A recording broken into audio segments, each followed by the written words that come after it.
와, 머리카락 한 가닥은 약 85.1g을 지탱할 수 있습니다. 평균적으로 사람은 약 15만 개의 머리가닥을 가지고 있어요.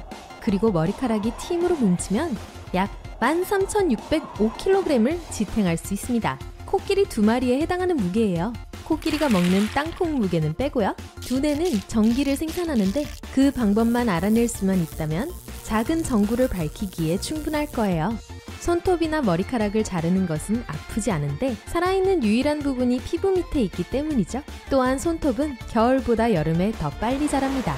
심지어 계절의 차이가 별로 없는 곳에서도요. 또한 글 쓰는 손의 손톱이 더 빨리 자라는데 그 손을 자주 사용해서 손톱을 더 자극하기 때문입니다. 새끼손가락은 약해 보이지만 전혀 그렇지 않습니다. 새끼손가락이 없다면 손 힘의 50%를 잃게 될 거예요. 일반적으로 약지와 함께 작동하여 힘을 씁니다. 나머지 세 손가락은 물건을 잡는데 더 많이 쓰여요. 지문과 마찬가지로 혀도 독특한 무늬를 가지고 있지만 휴대폰의 잠금을 해제하는 데 사용할 수는 없어요. 적어도 아직까지는요. 또한 혀에는 많은 지방이 있습니다. 체중이 늘면 혀도 살이 찝니다.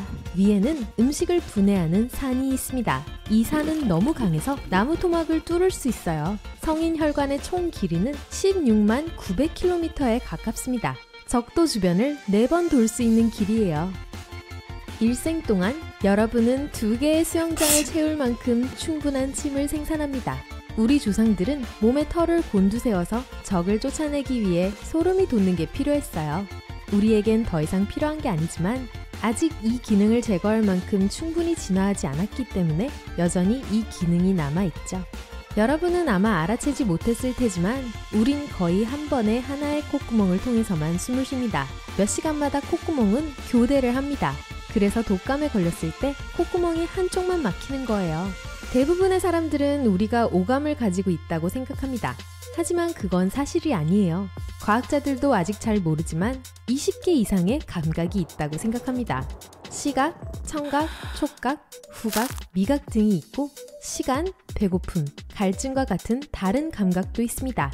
그리고 자기 수용 감각이라는 것도 있는데 이는 신체와 공간과의 관계를 감지하고 제어합니다. 뇌는 강렬한 행복과 강렬한 슬픔의 차이를 항상 구분하지는 못합니다. 아주 강한 감정을 느끼고 있다는 것은 인지하지만 때때로 약간 혼란스러워하죠. 그래서 매우 행복할 때 울 수도 있는 거예요. 눈은 평생 같은 크기로 유지되지만 코와 귀는 그렇지 않습니다. 그건 정말 이상해요. 과거 모든 인간은 눈이 갈색이었어요. 다른 눈 색깔들은 무작위 돌연변이의 결과로 발전했습니다.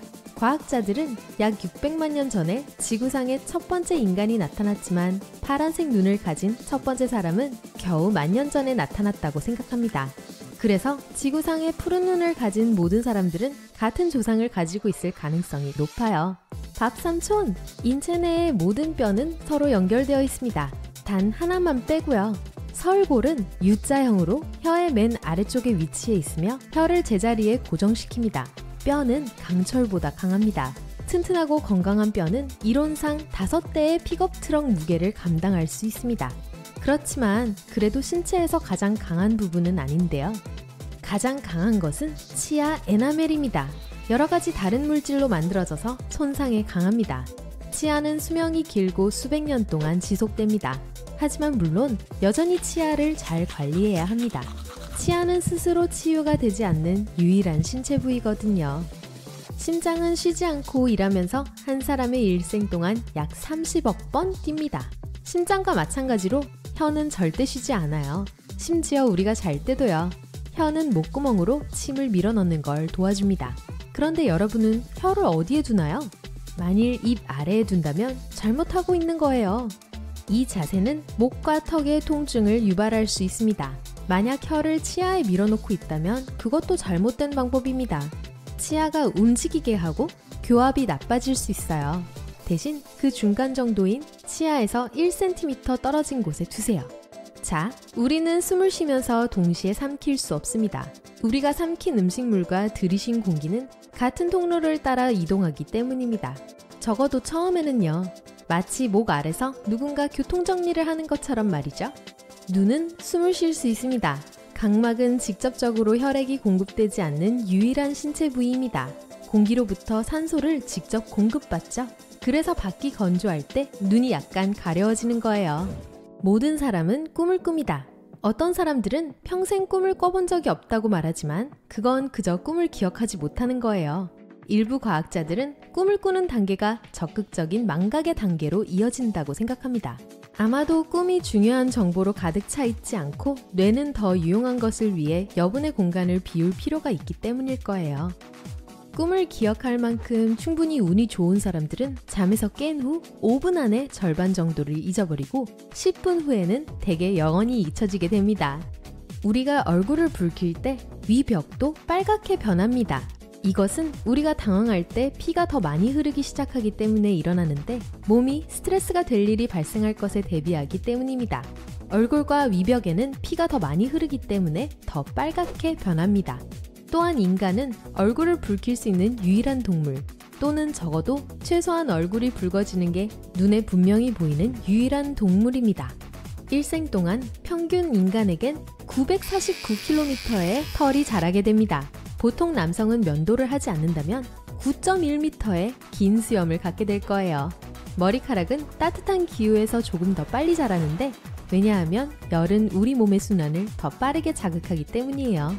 여러분 자신에 대해 알아야 할 모든 것은 한 가닥의 머리카락에 다 적혀 있어요. 과학자들은 단 한 가닥의 머리카락으로 여러분이 일생 동안 무엇을 먹어왔는지, 어떤 환경에서 살았는지 알 수 있습니다. 평균적으로 한 사람은 일생 동안 45,351kg의 음식을 먹어치웁니다. 큰 하마 10마리 무게와 맞먹는 음식이에요. 입술은 인체의 가장 민감한 부분 중 하나입니다. 손가락보다 신경 말단이 훨씬 더 많습니다. 또한 입술 피부는 매우 얇아서 실제로 안에 있는 모세혈관을 볼 수 있습니다. 그렇기 때문에 입술은 몸의 다른 부분과 달리 빨갛거나 분홍색이에요. 입술은 또한 태양 손상에 매우 민감하므로 자외선 차단제 바르는 것을 잊지 마세요. 시간이 지나도 입술 건강과 볼륨을 보존하는 데 도움이 될 거예요. 지문과 더불어 홍채, 혀 외의 입술도 아주 독특합니다. 폐의 전체 표면은 테니스 코트 면적과 거의 같습니다. 기침과 재채기는 정말 빠릅니다. 기침은 속도가 시속 80km까지 이를 수 있어요. 재채기는 훨씬 더 빠른데 거의 시속 161km에 달합니다. 손가락을 사용하지 않는 한 눈을 뜨고 재채기를 하는 것은 불가능합니다. 과학자들은 사실 그 이유를 잘 알지 못합니다. 어떤 사람들은 이것이 단지 반사작용일 뿐이라 통제할 수 없다고 합니다. 또 다른 사람들은 재채기할 때 나오는 것을 눈으로부터 보호하기 위한 거라고 생각해요. 모든 인간은 말 그대로 빛이 납니다. 빛은 체열에서 나옵니다. 우리가 눈으로 볼 수 있는 것보다 1000배 덜 강합니다. 하지만 여전히 놀라워요. 세계에서 가장 큰 플래시 드라이브는 사실 사람의 뇌입니다. 누구의 두뇌든 간에 말이죠. 두뇌 안에 있는 뉴런들은 서로 합쳐져서 저장 용량이 약 100만 기가바이트가 됩니다. 300만 시간 분량의 영화를 저장할 수 있는데 그건 약 300년 동안 볼 수 있는 분량의 영화예요. 저기요, 팝콘 좀 주세요. 몸무게의 약 1%가 빠질 때 우리는 갈증을 느끼기 시작합니다. 5%를 잃으면 기절할 것 같은 느낌이 들죠? 손가락에는 움직임을 조종하는 근육이 없습니다. 그 역할을 하는 근육은 손바닥과 팔뚝에 있어요. 머슬이라는 단어는 사실 옛날 라틴어로 쥐를 뜻하는 단어에서 유래됐어요. 로마인들은 이두박근이 쥐처럼 생겼다고 생각했어요. 평균적으로 사람들은 일생 동안 17만 6,990km를 걷습니다. 지구를 4바퀴 돌 수 있는 거리 혹은 지구에서 달까지의 절반 거리에 해당합니다. 그러니 꼭 편한 신발을 신는 걸 잊지 마세요. appendix는 책의 부록이라는 뜻도 있지만 우리 몸의 맹장을 뜻하기도 합니다. 여기서는 맹장 이야기를 해볼게요. 일부 연구자들은 인간의 맹장이 조상들이 나무 껍질과 그 당시 먹던 음식을 처리하는 데 도움이 됐다고 주장합니다. 지금은 훨씬 더 균형 잡힌 식단을 섭취하기 때문에 맹장은 아무런 영향 없이 우리 몸에서 사라질 수 있어요. 우리 몸에서 목적이 없는 또 다른 것은 사랑니입니다. 네, 치과 의사가 없던 시절엔 유용했지만 이제는 사랑니 없이도 이상적으로 살 수 있어요. 우주로 모험을 떠나면 뇌가 약 2% 성장합니다. 정상적인 중력 하에서는 우리가 똑바로 서 있을 때 뇌의 체액이 자연스럽게 아래쪽으로 이동하는 것으로 알려져 있어요. 하지만 미세 중력이 이를 방해해서 뇌와 두개골의 체액이 축적된다는 증거가 있습니다. 나이가 들면 뇌의 크기가 점차 줄어들어요. 75세가 되면 30세보다 훨씬 작아지는데 40세부터 줄어들기 시작합니다. 누구에게나 일어나는 일이니까 그냥 받아들이고 두뇌를 바쁘고 민첩하게 유지해야 해요. 거울로 자신의 눈을 들여다보면 눈꼬리에 작은 분홍색 원이 자리 잡고 있는 것을 볼 수 있습니다. 이것은 사람에게는 쓸모가 없지만 새와 같은 동물에게는 먼지와 흩어진 이물질이 눈에 들어가지 않도록 막아주는 중요한 역할을 하는 세 번째 눈꺼풀이에요. 자연 선택에 대해 들어본 적이 있다면 익숙하게 들릴 수도 있겠네요. 요컨대 자연 선택은 여러 세대에 걸쳐 신체 부위를 유지하지만 일부 유해한 것들은 다음 세대에 단계적으로 제거되고 세 번째 눈꺼풀처럼 유지되지 않는 부위도 있습니다. 나이가 들어감에 따라 뇌가 줄어들 뿐만 아니라 신체도 급격히 위축돼요. 뼈도 더 부서지기 쉽죠. 척추가 압박을 받아요. 밤에 휴식을 취하면 뼈도 이완돼서 어젯밤에 잠자리에 들었을 때보다 키가 더 커지는 역효과도 일어납니다. 귀는 균형을 유지하는 데 도움을 주니까 청각만이 귀의 유일한 임무는 아닙니다. 전정 시스템은 뇌를 차지하는데요. 뇌의 이관에는 체액과 머리카락처럼 보이는 작은 센서가 있어 균형을 유지하는 데 도움을 줍니다. 털 얘긴데 털로 덮여있지 않은 신체 부위는 몇 군데에 불과합니다. 손바닥, 발바닥 그리고 입술이죠. 배꼽에서도 털이 자라요. 그들의 목적은 보풀아기를 잡는 거예요. 제 털은 잘 잡아요. 보풀아기뿐만 아니라 우리의 배꼽에는 약 70여 종의 박테리아가 서식하는 동물 백과사전 전체가 들어있습니다. 그중 일부는 일본의 토양에서도 발견할 수 있고 심지어 극지방의 만년설에 서식하는 박테리아도 있어요. 여러분도 모르는 사이에 해군 탐험이 진행되고 있는 거예요. 여러분 중 약 43%만이 여러분입니다. 50%가 넘는 미생물은 주로 장과 다른 신체 부위를 떠나지 않고 서식하는 작은 생명체죠. 하지만 세포수는 미생물보다 적어도 평균적으로 약 100조 개의 세포가 여러분 안에 있습니다. 이를 염두에 두면 우리 몸의 유전자는 전체 구성의 절반도 되지 않아요. 우리 몸에 서식하는 모든 미생물의 유전자를 세어보면 200만 개에서 2000만 개의 유전자와 그 조합이 존재할 거예요. 잠을 자는 게 좋다고 해서 모든 신체가 잠을 자는 건 아니에요. 사실 잠을 자는 동안 뇌는 더 열심히 일해야 할 때도 있습니다. 수많은 정보를 처리해야 하는데 보고서 작성에는 보통 시간이 걸리잖아요. 잠자는 동안 실제로 쉬는 한 가지는 코입니다. 잠자는 동안엔 불쾌한 냄새를 맡지 않을 거예요. 중요한 건 밤에 후각이 비활성화된다는 거예요. 침실에 끔찍한 냄새가 나더라도 여러분은 귀찮아하지 않을 거예요. 과학자들은 인간이 약 1만 가지 냄새를 구별할 수 있다고 믿었습니다. 틀렸어요.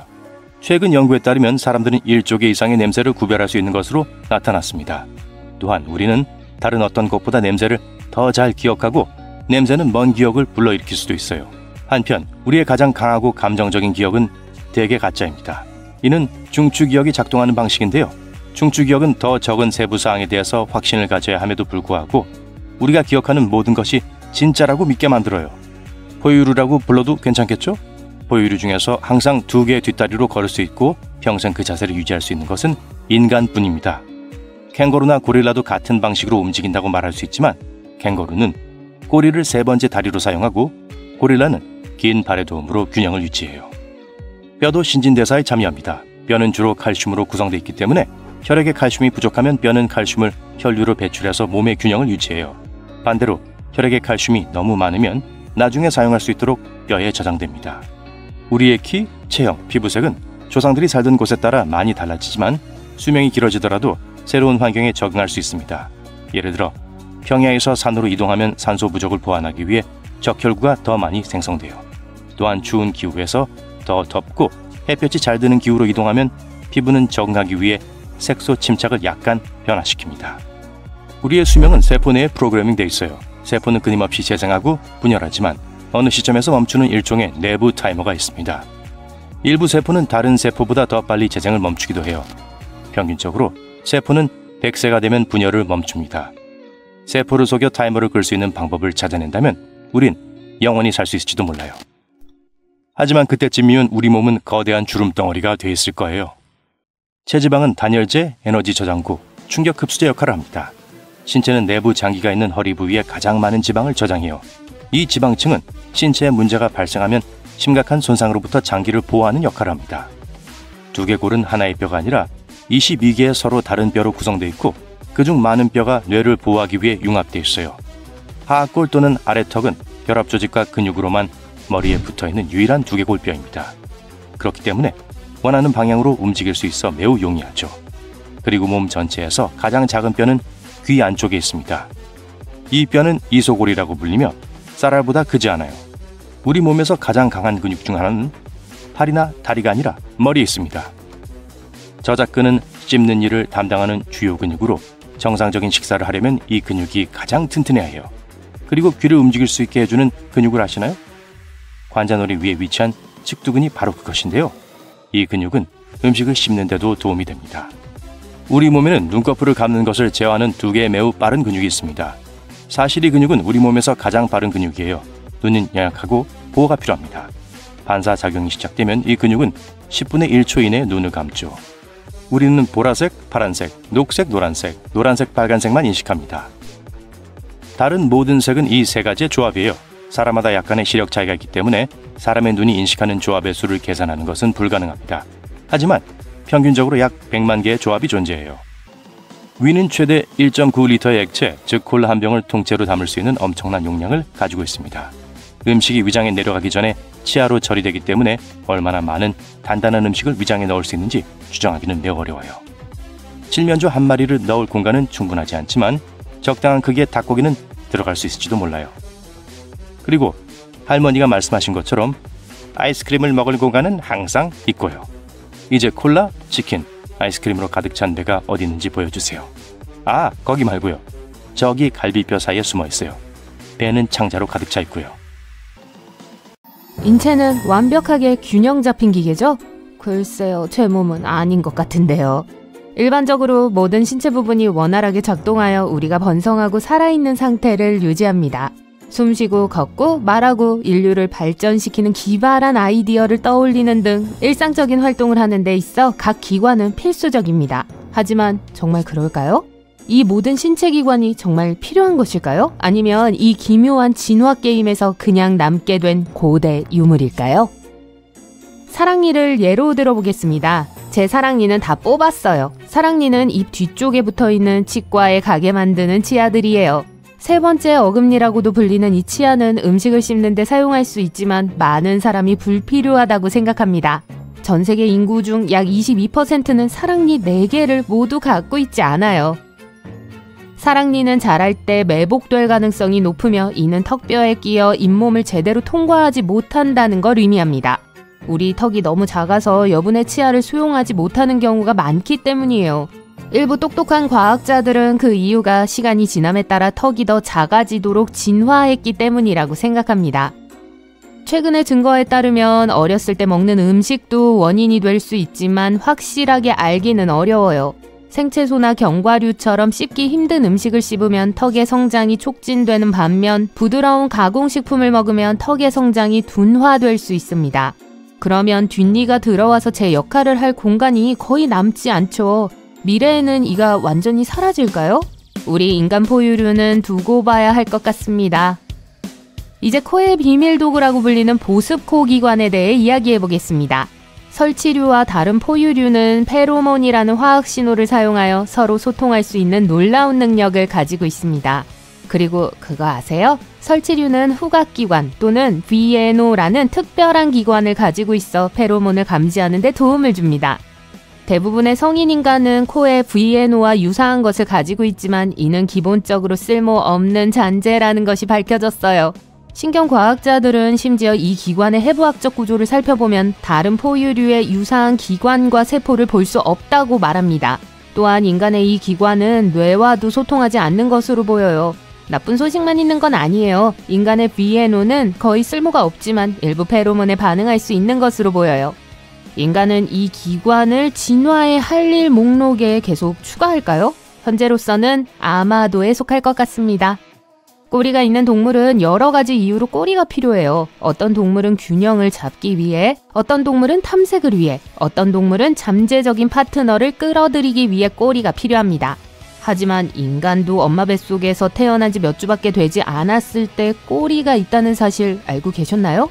네, 척추뼈로 이루어진 작은 꼬리가 있습니다. 하지만 성장하면서 꼬리는 마술처럼 사라지고 든든한 꼬리뼈만 남게 되죠. 인간과 유인원은 다른 영장류와 달리 꼬리가 없다는 점에서 독특합니다. 유인원이 왜 꼬리를 잃었는지는 미스테리지만 꼬리가 군중 속에서 우리를 돋보이게 할 거라는 점에는 모두 동의할 거예요. 하지만 어쩌다 한 번씩 인간은 꼬리의 흔적을 가지고 태어납니다. 귀엽죠? 하지만 꼬리에는 척추뼈가 없고 때때로 척추의 까다로운 상태와 관련이 있을 수 있으니 너무 흥분하지 마세요. 어느 쪽이든 이 꼬리는 일반적으로 무해하며 빠른 수술로 쉽게 제거할 수 있습니다. 그리고 솔직히 말해서 꼬리가 필요하지도 않아요. 팔과 다리만 있으면 돌아다닐 수 있는데 꼬리가 왜 필요하겠어요? 게다가 꼬리가 뒤쪽으로 튀어나온 상태에서 맞는 바지를 찾는다고 상상해보세요. 보기 좋지 않죠. 앞으로 인간이 꼬리를 필요로 할 가능성은 거의 없으니 미래 세대에는 꼬리뼈도 작뼈를 구할 것 같네요. 인간은 또한 눈 안쪽 모서리에 반월주름이라는 재미있는 작은 주름이 있습니다. 기본적으로 고릴라 및 기타 영장류와 같은 일부 동물에서 여전히 발견되는 세 번째 눈꺼풀의 흔적입니다. 하지만 재밌는 사실은 우리의 가까운 친척인 침팬지에게도 쓸모없어 보이는 이 작은 주름이 있다는 거예요. 따라서 이 눈의 특이한 점은 우리만이 아닙니다. 특이한 막에 대해 말하자면 이 막은 먼지와 습기로부터 눈을 보호하거나 포식자로부터 홍채를 숨기는 등 다양한 동물에서 다양한 기능을 수행합니다. 일부 종은 물속이나 지하에 있을 때 투명한 막을 통해 볼 수도 있습니다. 인간이 왜 세 번째 눈꺼풀을 잃게 되었는지는 여전히 미스테리입니다. 서식 환경과 눈의 생리학이 변화하면서 눈꺼풀이 불필요해졌을 수도 있고 세 번째 눈꺼풀을 갖기에는 너무 멋지게 진화했을 수도 있습니다. 누가 알겠어요. 흔적이 남아있는 장기가 있든 없든 미래의 인간이 어떤 모습일지 상상해보는 것은 흥미로운 일입니다. 라이프 스타일의 변화로 인해 많은 장기가 쓸모 없어졌어요. 미래에는 어떤 모습이 될지 살짝 엿보고 싶으신가요?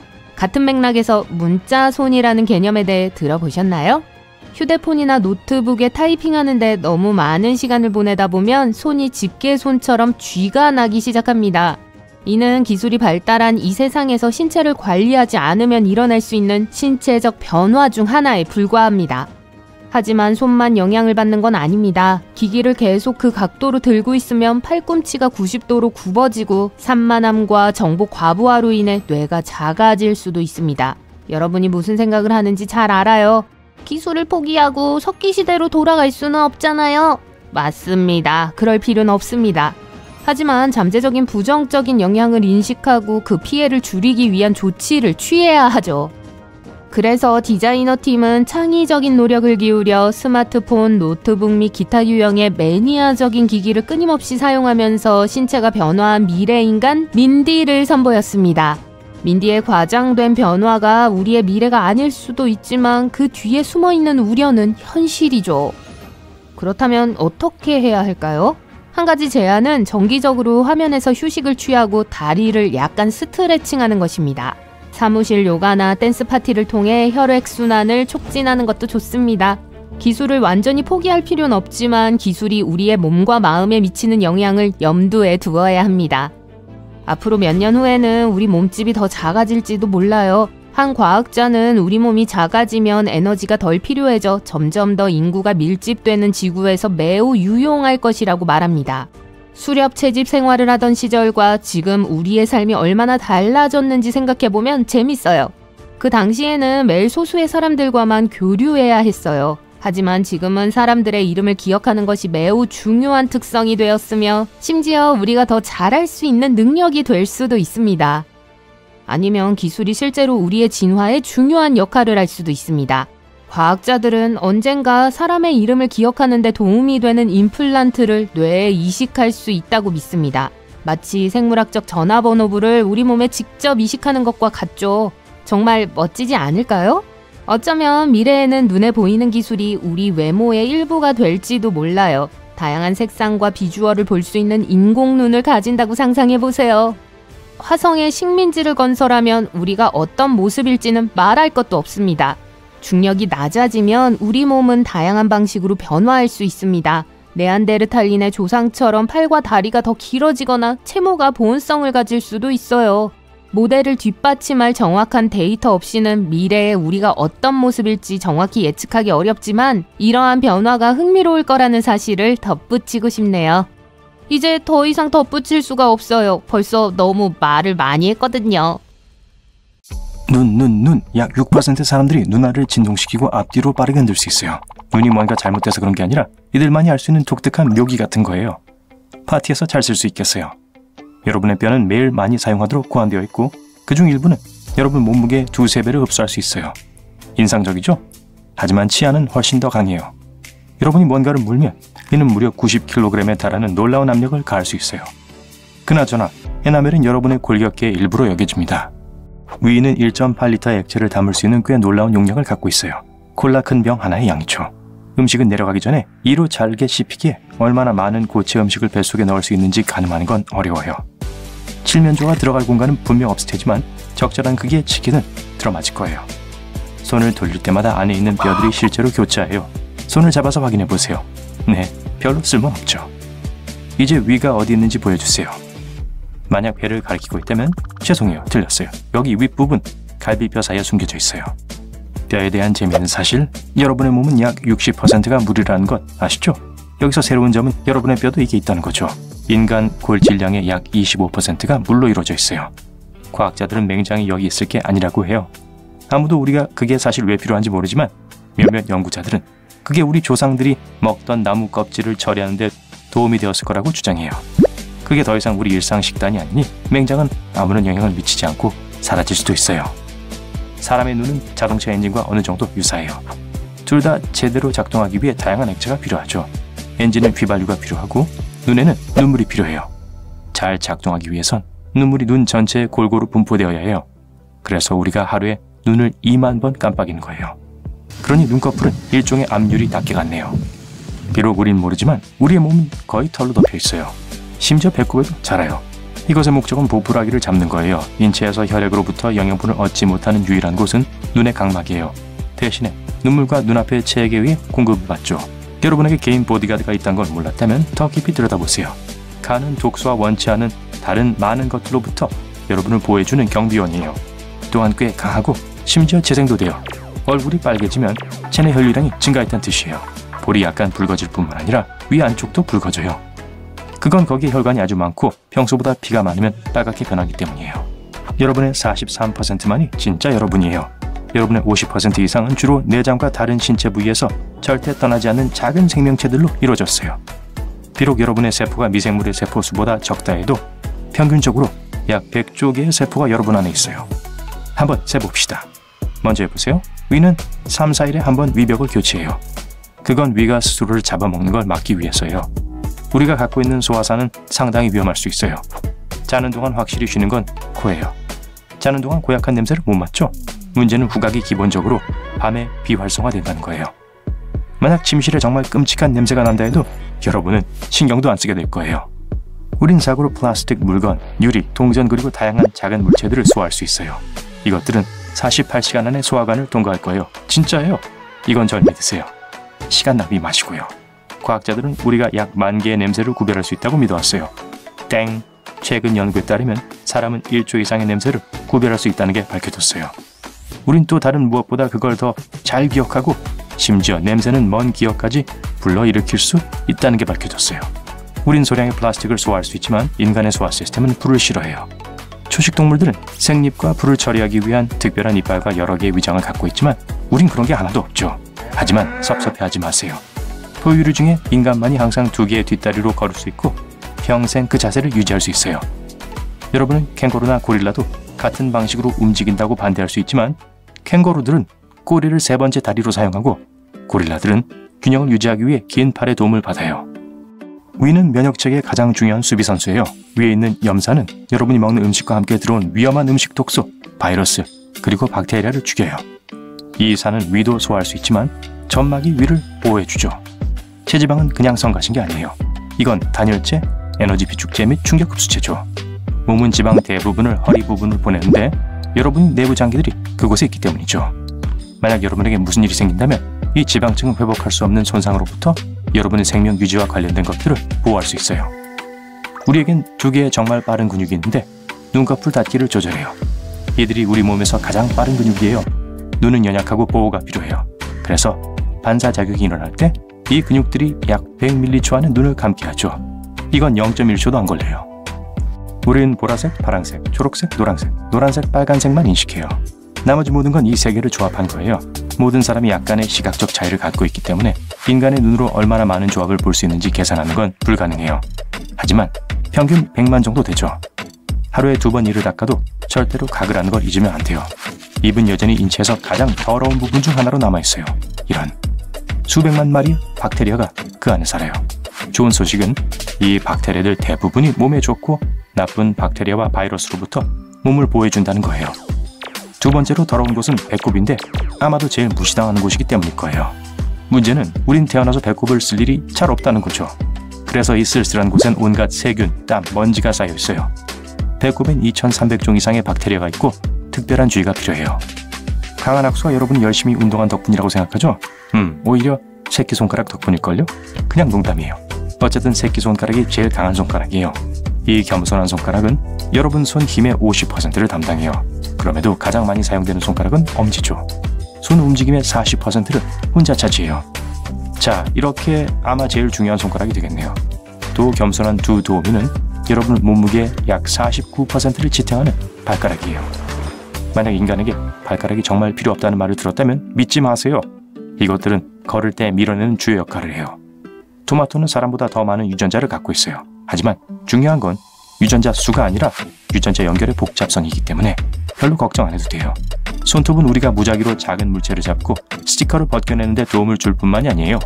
만약 누를 수 있는 단단한 구조가 없다면 무엇이건 얼마나 꽉 잡아야 할지 판단할 수 없을 거예요. 우리의 머리색은 유전자에 의해 쉽게 설명되어져요. 자연 빨간 머리를 가진 사람은 2%를 넘지 않아요. 그 다음은 금발로 약 3%죠. 그리고 그 다음은 모든 다양한 갈색 색조들로 약 11%가 있어요. 대부분은 아주 어두운 갈색을 포함해 검은 머리예요. 네, 어느 정도 길면 머리카락이 더 이상 안 자라요. 머리카락은 보통 2년에서 7년 정도 자라기 때문에 보통 106cm를 넘지 않아요. 가장 긴 머리로 모든 기록을 깬 중국에서 온 이 여자에게 그 말을 해보세요. 2004년 그녀의 머리카락 길이는 5.6m였어요. 라푼젤, 너 어디에 있었던 거야? 우리가 웃고 생각하고 뭔가를 보고 꿈을 꾸고 움직이고 몸으로 다른 활동을 할 때 작은 전기와 화학적 신호가 그 연결을 따라 뉴런들 사이로 흘러요. 우리의 뇌는 항상 활동하며 가끔 우리가 깨어있을 때보다 자고 있을 때 훨씬 더 활발해요. 그래서 뉴런은 전 세계 모든 폰보다 더 많은 정보를 만들고 보내죠. 바깥 어딘가에 앉아있는데 벌레 한 마리가 다리에 있어요. 피부에 감각 뉴런이 있는데 빠른 속도로 뇌로 메시지를 보내요. 시속 193km래요. 뇌는 그 곤충을 빠르게 떨쳐내기 위해 그 메시지를 다리로 되돌보내는데 이 정보가 이동하는 속도는 훨씬 더 빨라요. 시속 320km죠. 발톱은 손톱보다 약 4배 느리게 자라요. 그건 우리가 발에 비해 손으로 더 많은 걸 하고 그 때문에 손톱에 더 많은 외상을 입혀서요. 오른손의 왼손과는 다른 종류의 미생물이 있을 가능성이 있어요. 이건 그게 머리부터 발끝까지 우리 피부를 덮기 때문에 일어나요. 또 이것들의 다양성은 우리의 피부 두께, 습도, 온도, 질감 그리고 화학물질에 달려있는데 이게 오른손과 왼손을 다르게 사용함에 따라 달라질 수 있어요. 우리의 손톱과 털은 케라틴으로 만들어졌는데 케라틴은 다른 동물들의 특정 신체 부위에서도 찾을 수 있는 물질이에요. 예로 발톱, 발굽, 뿔, 양목, 털, 깃털, 부리, 거북이 등껍질, 호자의 가시가 있죠. 우리의 몸은 별가루로 이루어져 있어요. 진짜예요. 우리의 몸의 더 복잡한 요소들은 초신성을 통해서만 생겨날 수 있는 것들이에요. 최초의 별들은 그저 함께 끌어당겨진 가스덩어리였는데 어느 순간부터 연소 과정을 시작했어요. 이게 결국 중심의 핵반응을 일으켰어요. 빅뱅 직후에 그곳에 있었던 별들은 지금 우리 태양보다 50배 이상 컸어요. 그 안엔 원소를 만드는 끊임없는 과정이 있었어요. 그리고 그 큰 별들은 연료를 더 빨리 연소하고 있었죠. 인간 몸속에 있는 대부분의 원소들은 수십억 년 동안 그 별들 안에서 형성되었으니 현실적으로 여러분의 일부가 불멸이라고도 말할 수 있어요. 멋지죠? 우리 인간은 600만 년 동안 진화해왔지만 여전히 완벽하지는 않습니다. 우리 몸에는 디자인적 결함이 다수 있는 것으로 밝혀졌죠. 우선 인간의 눈에는 작은 사각지대가 있습니다. 철학적인 이야기를 하려는 건 아니에요. 이 사각지대는 아주 작습니다. 시신경이 눈의 뒤쪽에 있는 망막의 표면을 통과하는 지점에 위치해 있죠. 시신경은 눈과 뇌를 연결해서 우리의 뇌가 처리할 이미지를 전달해줍니다. 그렇게 우리는 볼 수 있는 거예요. 하지만 이러한 신경이 있는 곳에는 광수용체라는 것이 부족합니다. 이 수용체는 빛을 감지해주는데 이 수용체 덕분에 우리는 볼 수 있는 거예요. 이 수용체가 없다면 눈은 우리가 보고 있는 것을 묘사하기 위해서 뇌에 어떤 신호도 보낼 수 없을 것입니다. 하지만 이 지점에는 광수용체가 없기 때문에 눈에 작은 사각지대가 생기는 거예요. 만약 사람의 눈이 완벽하게 디자인되었다면 우리 눈은 문어와 비슷했을 거예요. 이상하게 들릴지 모르지만 이 생명체들의 눈은 섬뜩할 정도로 인간과 비슷합니다. 하지만 문어의 시신경은 망막 뒤쪽에 놓여 있죠. 신경이 언제가 되었든 눈에서 떨어질 일이 없다는 뜻이에요. 그래서 인간의 눈에서 사각지대를 만드는 그 틈이 존재하지 않습니다. 또 뭐가 있을까요? 약 6,500만 명의 미국인들은 허리에 문제가 있다고 불평을 하고 있다고 하는데요. 이는 진화 때문입니다. 개와 마찬가지로 인간도 과거에는 네 발로 걷곤 했습니다. 우리가 손과 무릎을 사용해 걸었을 때 척추의 곡선은 꽤 완벽한 모양이었고 안의 모든 장기는 편안한 상태였다고 해요. 때문에 등에는 어떤 압박도 가해지지 않았습니다. 우리는 힘을 아끼기 위해서 두 다리로 걷도록 진화하였습니다. 음식을 찾는 게 점점 더 오래 걸렸거든요. 그리고 두 다리로 걸을 때 사람들은 힘을 25%나 절약할 수 있었습니다.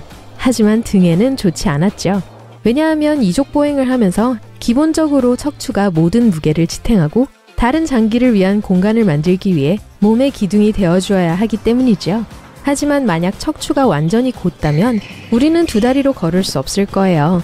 그래서 척추는 곡선이 되도록 진화했습니다. 하지만 여전히 등허리에는 큰 압박이 가해지고 있죠. 그러니까 이 성가신 허리 문제를 없애고 싶다면 우리는 다시 네 발로 걷기 시작해야 합니다. 그럼 될 거예요. 뼈 이야기를 해볼까요? 우리 발에는 뼈가 너무 많아요. 이렇게 뼈가 많은 이유는 뼈가 있어야 우리의 유인원 조상들이 나뭇가지를 잡을 수 있기 때문이에요. 이제 사람들은 더 이상 나무에 매달려 다니지 않습니다. 하지만 여전히 부서지기 쉬운 뼈는 우리 몸에 남아있는데 이는 매우 불편할 수 있습니다. 발가락을 얼마나 자주 다치는지 한번 생각해보세요. 만약 우리의 몸이 완벽하게 디자인되었다면 우리의 발은 타조의 발처럼 생겼을 거예요. 타조의 뼈는 훨씬 더 수가 적습니다.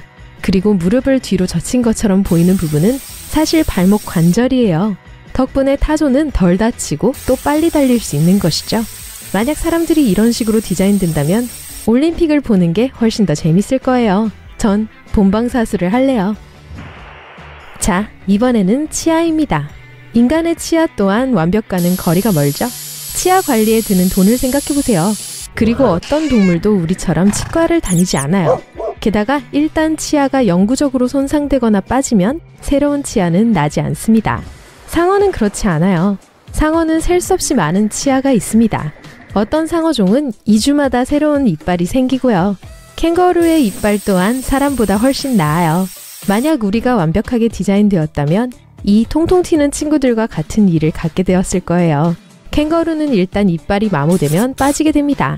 그리고 뒷니는 앞으로 이동하고요. 이게 유일한 치아 문제는 아니에요. 입이 너무 붐빈다고 생각하지 않으시나요?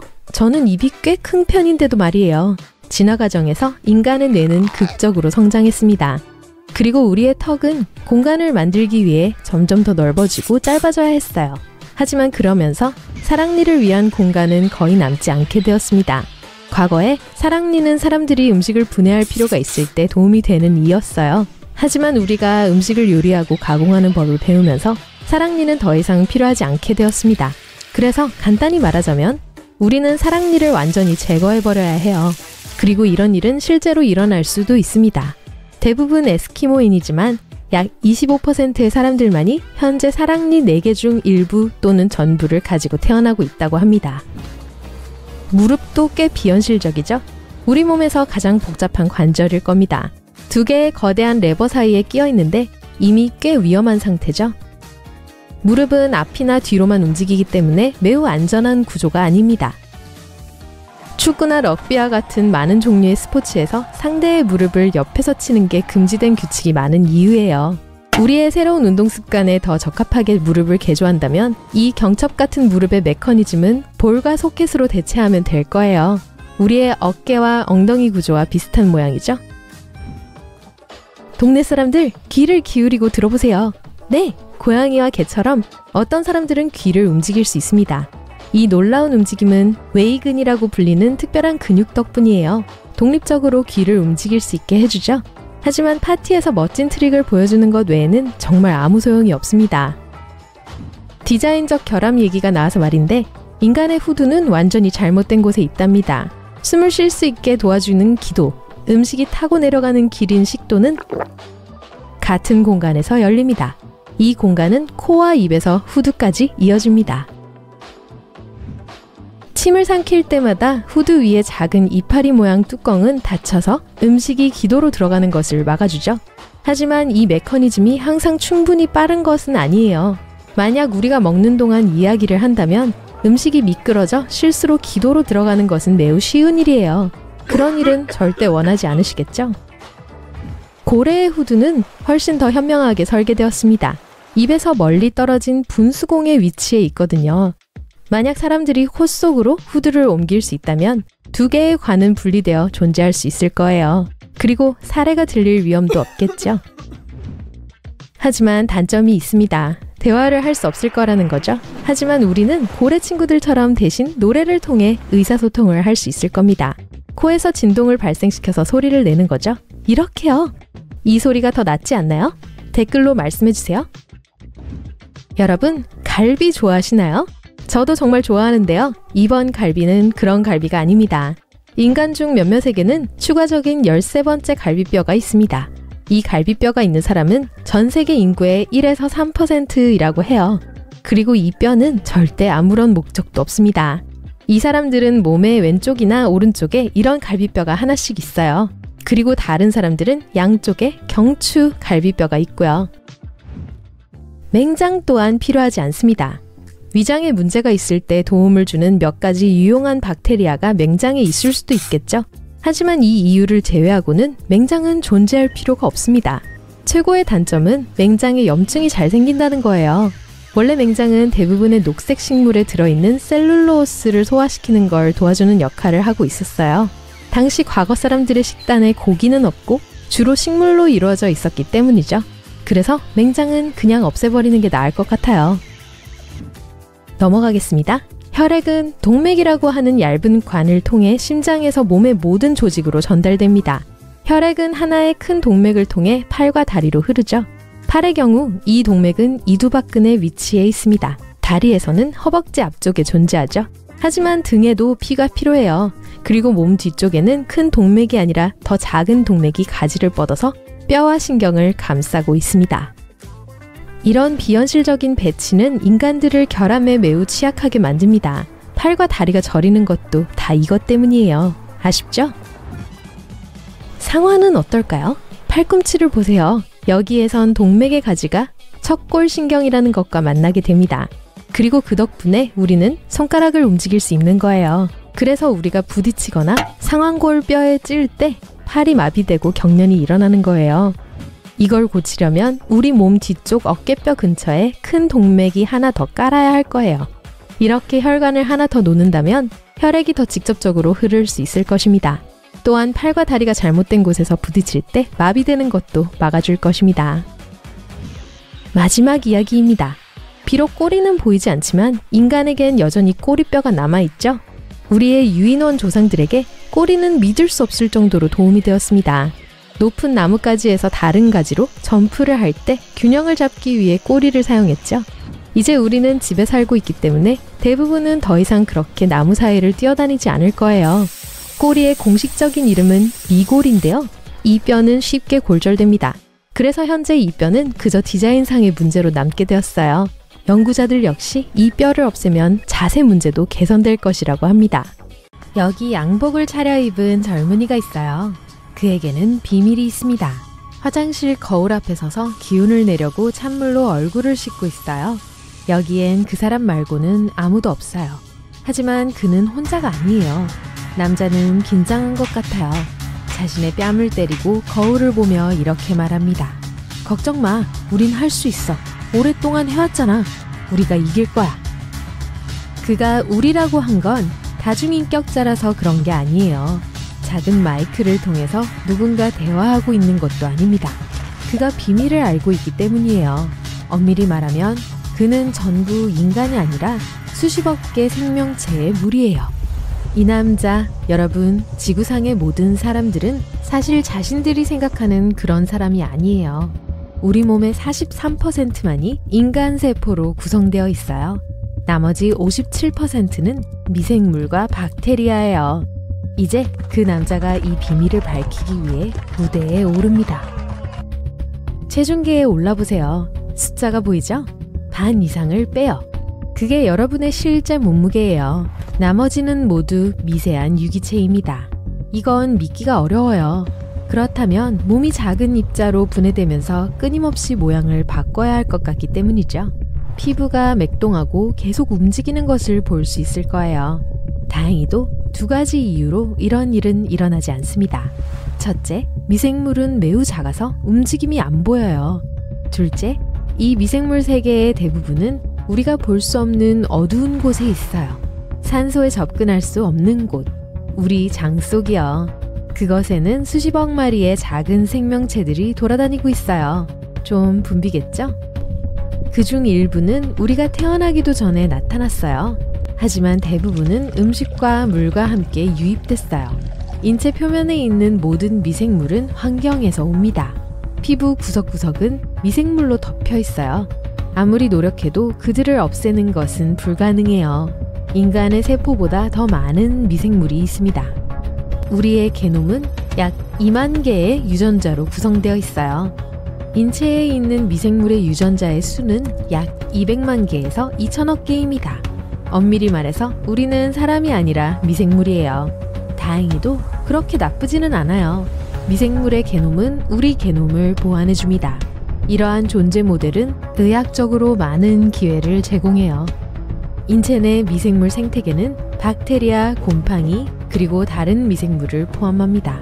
모두 여러 종으로 나뉘며 각각 고유의 기능을 수행해요. 어떤 미생물은 음식에서 비타민을 추출하는 역할을 해요. 다른 것들은 해가 되는 물질의 분해를 도와요. 또 어떤 종류는 위가 음식을 소화하도록 돕습니다. 별도의 그룹은 면역 체계를 조절하고 질병, 기생충, 바이러스로부터 몸을 보호해요. 일부는 체중을 조절해요. 간단히 말해서 미생물은 우리 삶을 개선하고 우리 몸의 기능을 돕고 건강에 영향을 줍니다. 많은 질병을 일으키는 미생물이 있어요. 면역력을 손상시키거나 중요한 장기에 영향을 미치죠. 어떤 박테리아가 건강을 해치는지 정확히 알고 있다고 상상해보세요. 그러면 직접 그걸 제거할 방법을 찾을 거예요. 이 미생물을 없애는 독이든 알약일 수도 있어요. 그걸 복용하면 몸 안에 있는 모든 해로운 해충이 제거돼요. 질병은 유익한 미생물이 부족하기 때문에 생길 수도 있어요. 의사들은 이를 이용해 전 세계 많은 사람들을 치유하죠. 근육을 강화시키는데 도움이 되는 미생물 그룹을 알아냈다고 가정해봐요. 그러고 나서 어떤 미량 원소가 이 박테리아들이 더 빠르고 효율적으로 활동하도록 돕는지 알아냅니다. 이 비타민을 음식에 넣거나 이 미생물들이 함유된 알약을 먹어요. 결과적으로 근육은 2배 더 빨리 자랍니다. 어떤 미생물의 존재나 부족은 몸 전체의 상태를 보여줄 수 있어요. 미생물 샘플은 건강 수준이나 질병의 존재를 나타낼 수도 있어요. 누구나 유전공학의 도움뿐만 아니라 미생물 의학으로 건강을 향상할 수 있어요. 인간의 미생물을 연구하는 것이 비싸고 복잡한 유전자 변형보다 더 싸고 더 효율적이며 더 빨라요. 이 분야는 전 세계적으로 이제 막 발전하기 시작했지만 이미 몇 가지 발견이 있었어요. 이전의 인류는 미생물이 적이라고 생각했습니다. 우리는 박테리아와 바이러스를 파괴하기 위해 많은 방법을 만들었어요. 하지만 이런 방법들은 해로운 세균들과 함께 좋은 세균들까지 제거합니다. 이제 과학자들은 미생물이 생명을 빼앗을 수도 있지만 구할 수도 있다는 것을 이해하고 대규모 연구를 시작했어요. 빅판다를 예로 들어볼게요.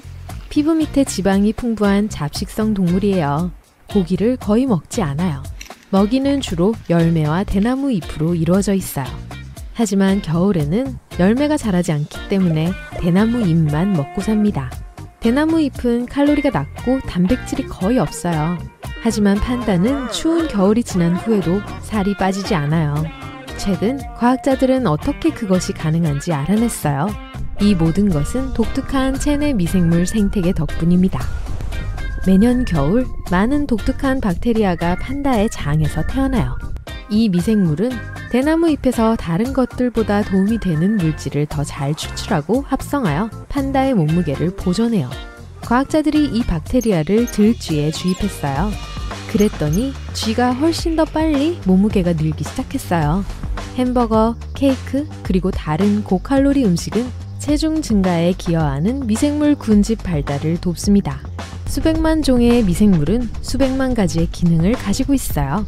이론적으로 이 기능은 모두 인간에 도움이 되는 방향으로 사용될 수 있어요.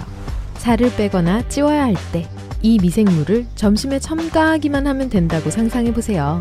숙면을 취하거나 졸음을 쫓고 싶나요? 수면 호르몬 생성에 영향을 미치는 미생물을 섭취해요. 뼈 조직을 강화하고 싶다고요? 문제 없어요. 박테리아는 우리 몸 안에만 있는 것이 아니에요. 어디에나 있어요. 지구의 일부는 미생물로 이루어져 있어요. 이 작은 유기체들은 끊임없이 증식해요. 여러분 키보드에도 엄청 많아요. 박테리아는 크기가 커지면 둘로 분열됩니다. 몇 분 후 이 두 개는 증가하여 다시 분열해요. 4개의 미생물이 나타나고 각각 둘로 갈라져요. 박테리아 군집은 빠르게 성장해요. 이렇게 빠른 번식을 통해 하나의 미생물이 단 24시간 만에 1톤의 자손을 만들 수 있어요. 5일 후면 박테리아는 모든 바다와 해양을 채울 거예요. 지구 전체 무게보다 더 나갈 거예요. 조건만 맞는다면 박테리아는 전 세계를 장악할 수 있어요. 하지만 이런 일은 절대 일어나지 않을 거예요. 통제 없이 박테리아가 성장하는 완벽한 조건이란 건 없어요. 미생물이 증식하는 속도는 파괴되는 속도와 같아요. 건조함, 물, 빛, 고온, 가스, 습도 이 모든 현상이 미생물의 수를 조절하는 데 도움이 돼요. 동시에 미생물은 지구상 대부분의 화학 반응을 담당합니다. 땅 위에 버려진 사과가 세균과 박테리아 때문에 썩고 있어요. 미생물 때문에 빵에 곰팡이가 펴요. 하지만 미생물은 단지 존재하는 것이 아니라 물질과 다른 생물의 상태에 영향을 미칩니다. 미생물의 세계에서 생존을 위한 끝없는 싸움이 계속되고 있어요. 거대한 박테리아는 작은 박테리아를 흡수해요. 가시가 달린 미생물은 기다란 미생물을 물리쳐요. 박테리아에 침투하여 세포로 감염시키는 바이러스도 있어요. 작은 바이러스가 미생물 군집 전체를 파괴할 수 있어요. 바이러스는 증식하고 강한 면역세포를 만날 때까지 점점 더 많은 영역을 차지해요. 로봇을 닮은 생물도 있어요. 기계다리가 달린 다이아몬드처럼 생겼어요. 이런 특이한 외모에도 불구하고 100% 자연산이에요. 이것을 박테리오파지라고 부릅니다. 단 하나의 목적을 가지고 있어요. 모든 박테리아를 파괴하는 거죠. 박테리오파지는 통제되지 않는 미생물의 증식으로부터 지구를 추가적으로 보호해요. 일부 미생물은 증식할 때 부패 폐기물을 남겨요. 이 쓰레기는 인간에게 해롭습니다. 박테리오파지는 이 미생물과 싸우고 우리의 생명을 구합니다. 가장 멋진 점은 이 방어자들은 지구를 장악하려 하지 않는다는 거예요. 박테리아만 공격하거든요. 매 초마다 수십억의 미생물이 수십억의 박테리오파지와 싸우고 있어요. 비디오 게임 같죠? 수정머리를 한 박테리오파지는 박테리아 위로 뛰어올라 안에 유전 코드를 주입합니다. 이 코드는 미생물의 몸 안에서 서로 연결되어 새로운 박테리오파지가 되는 분리 요소를 갖고 있어요.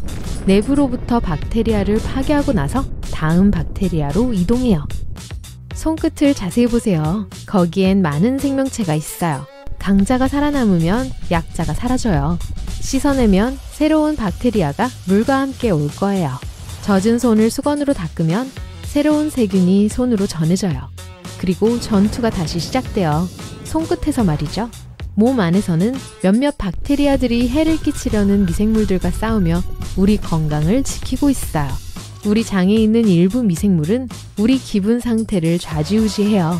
또한 뇌, 우리가 생각하는 방식, 그리고 감정에 영향을 미칠 수 있는 기생 박테리아도 있어요. 어떤 미생물은 동물과 곤충의 행동을 통제해요. 과학자들은 미생물의 세계에서 끊임없이 새로운 발견을 합니다. 박테리아는 우리 세계의 지배자예요. 인간과 최초의 동물보다 훨씬 전에 나타났어요. 그리고 아마 우리가 사라진 후에도 남아있을 거예요. 그걸 생각해보세요. 남성과 여성은 때때로 완전히 다른 종처럼 보일 때가 있습니다. 왜 그런 말이 있죠? 남자들은 화성에서 왔고 여자들은 금성에서 왔다고요. 하지만 현실을 직시해요. 우리 모두는 다양한 체형과 크기, 다른 성격, 취향, 그리고 심지어 머리 색깔도 다 달라요. 분명히 경쟁은 아니에요. 우리는 모두 자신만의 독특한 방식으로 놀라운 존재죠. 하지만 남성과 여성의 신체가 생물학적으로 다른 것이 사실입니다. 남성의 경우 다른 행성에서 오지는 않았지만 남성들조차도 모르고 있는 많은 신체 관련 사실들이 있어요. 의사 가운을 입고 청진기를 준비하고 남성의 몸에 대한 알려지지 않은 사실을 살펴봅시다. 테스토스테론은 남성적이라고 여겨지는 신체적 특징을 책임지는 주요 요소 중 하나입니다. 남성의 몸, 가슴, 얼굴에 두드러지게 더 많은 털이 거기에 포함되죠. 하지만 눈에 잘 띄지 않는 것은 피부의 두께입니다. 말 그대로 피부가 더 두꺼워요. 더 높은 수준의 테스토스테론 덕분에 평균적으로 남성들은 여성의 피부보다 20%에서 25% 더 두꺼운 피부를 가지고 있습니다. 더 구체적으로 말하면 진피라고 불리는 피부의 더 깊은 층이에요. 그래서 남성들은 전반적으로 거친 질감의 더 단단한 피부를 갖고 있어요. 하지만 이 사실이 반드시 유리하다는 뜻은 아니에요. 사실 남자들은 여성들보다 더 일관된 비율로 콜라겐 손실을 경험합니다. 적어도 젊었을 때는요. 콜라겐 손실은 피부가 얇아지고 처지고 주름이 생기기 쉬워지게 만들어요. 그래서 남자들은 나이가 들수록 피부는 얇아집니다. 동시에 남성의 두꺼운 피부는 노화의 징후를 더 오래 막아줘요. 그래서 단점이 있는 만큼 장점도 분명히 있어요. 여성들이 더 빨리 노화의 징후를 보이는 반면 남성들은 일단 신체적인 노화 과정이 발생하기 시작하면 더 빨라지고 주름도 깊이 파입니다. 피부가 고무지우개 같다고 생각하세요. 피부가 두꺼울수록 더 오래 쓸 수 있을 거예요. 하지만 일단 마모와 균열이 나타나기 시작하면 점점 더욱 두드러집니다. 피부 관리에 대한 현명한 접근은 부드럽고 건강한 피부를 보존하는 데 도움을 줄 수 있어요. 가장 중요한 것은 실내에 있을 때도 자외선 차단제를 규칙적으로 바르는 거예요. 저만 그런가요? 아니면 여기가 조금 더운가요? 아마도 방의 온도를 놓고 친구나 가족과 논쟁을 벌인 적이 있을 거예요. 에어컨 온도를 낮춰야 할지 높여야 할지 선풍기를 꺼야 할지 켜야 할지를 두고요. 대부분의 경우 방에 있는 남성들은 방이 조금 덥다고 느낄 거예요. 물론 만장일치는 아니겠지만 그렇다고 틀린 건 아니에요. 남성 피부의 추위를 감지하는 수용체는 약간 둔감합니다. 남성들이 생물학적으로 북극 한가운데에서 살도록 만들어졌다는 건 아니지만 추위에 대한 내성이 확실히 더 높아요.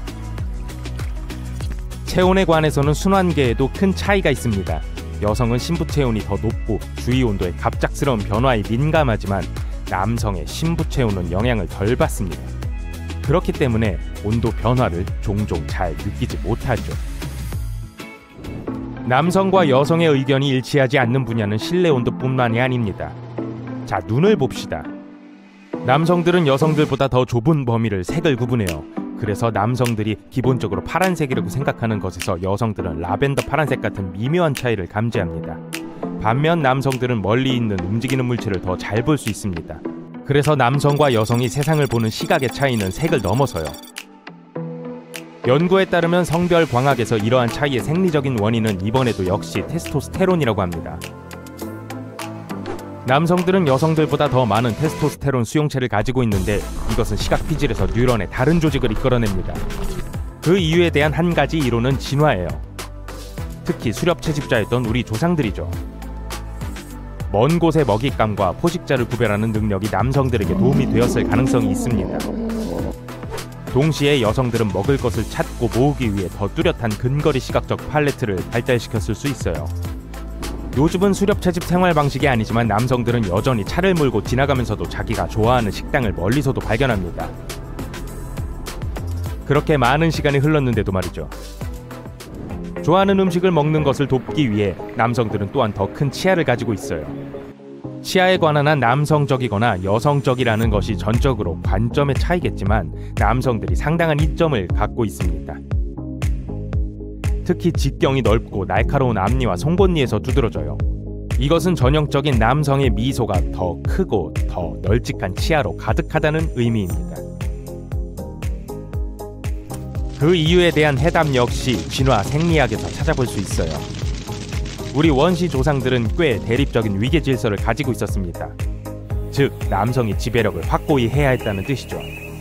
현대의 유인원과 마찬가지로 원시 조상 남성들은 상대 남성들을 위협하기 위해 송곳니를 드러냈을 가능성이 있습니다. 더 큰 이빨은 더 강한 체계의 표시였어요. 현대 남성들 사이에서 이런 행동을 발견할 수는 없겠지만 더 큰 치아는 종종 남성성과 관련된 특징으로 여겨지는 더 넓은 턱선으로 이어집니다. 반면에 커다랗고 흰 치아를 보이는 것은 종종 기쁨의 표시죠. 치즈. 큰 치아는 입과 관련된 유일한 남성적인 특성은 아니에요. 어떤 사람들이 잘 때 내기도 하는 별로 우아하지 못한 콧소리나 드르렁거리는 소음을 말하는 거예요. 코골이는 남성과 여성 모두에게 발생하지만 남성이 코를 고는 경우가 거의 2배 많습니다. 수면 연구에 따르면 10명 중 4명의 남성이 습관적으로 코를 곤다고 해요. 이는 40%에 해당하고 여성의 경우는 24%입니다. 습관적인 코골이의 원인은 여러 가지가 있지만 남성 생물학이 이러한 통계의 주 원인입니다.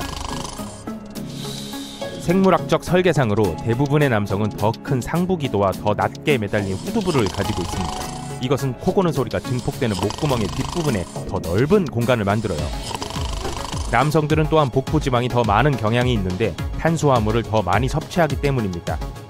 특히 목, 가슴, 흉부에 더 많은 무게가 실리기 때문에 기도에 더 많은 압력이 가해져서 코를 골게 될 위험을 증가시켜요. 비록 파트너가 좋아하지 않을 수도 있지만 대부분의 경우 코골이는 무해합니다. 하지만 또한 근본적인 건강 문제의 징후일 수 있기 때문에 조사해볼 필요가 있어요. 자, 왜 남성들이 일반적으로 더 깊은 목소리를 가지고 있는지 궁금해 본 적 있나요? 깊은 목소리요. 이건 당연히 목과 관련이 있어요. 남성 후두의 더 큰 크기는 남성 몸의 또 다른 독특한 특징에 기여합니다. 목젖이죠. 목구멍에서 튀어나온 이 연골 덩어리는 후두가 그 뒤로 자라서 그것을 바깥쪽으로 밀어내면서 형성됩니다. 그런데 평균보다 더 큰 후두를 가진 몇몇 여성들도 목젖을 발달시킬 수 있어요. 하지만 본질적인 차이는 목소리에 남아 있습니다. 후두는 목소리를 만들어내요. 더 큰 후두는 진동이 울릴 수 있는 공간이 더 많기 때문에 더 깊고 큰 소리를 냅니다. 그리고 목젖의 크기는 뒤에 있는 후두의 크기에 따라 달라지기 때문에 목젖이 클수록 더 깊은 목소리를 낼 수 있어요. 목젖인 연골은 후두를 손상으로부터 보호하는 방패 역할을 해요. 그 외에 개별적인 기능은 없어요. 목젖이 큰 사람과 뮤지컬 듀엣을 하는 것을 추천하지 않아요. 그 사람의 목소리보다 더 큰 목소리를 내기는 힘들 거예요. 이왕 얼굴 주위로 올라간 김에 속눈썹을 한번 살펴볼까요?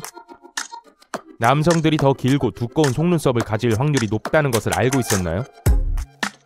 속눈썹은 주로 다양한 요소로부터 눈을 보호하는 역할을 합니다. 게다가 매력적인 얼굴 생김새로 여겨져요. 숙녀분들께는 죄송하지만 이번 라운드는 남성이 유리해요. 하지만 왜 남자들은 더 긴 속눈썹을 가지고 있을까요?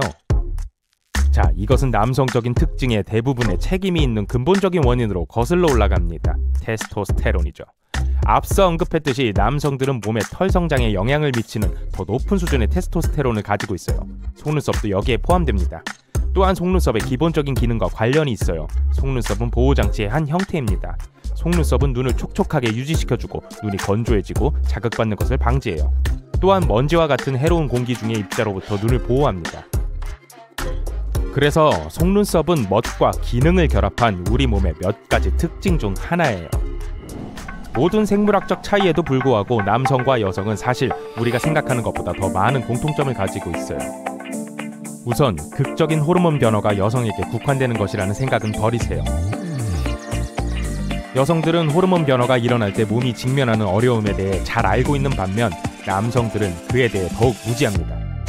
월 단위로 자주 일어나는 것은 아니지만 남성의 약 26%가 이러한 규칙적인 호르몬 변화를 경험해요. 생물학적 원인은 완전히 다를 수 있지만 증상은 현저하게 유사할 수 있어요. 이러한 변화의 이유도 역시 테스토스테론과 관련이 있습니다.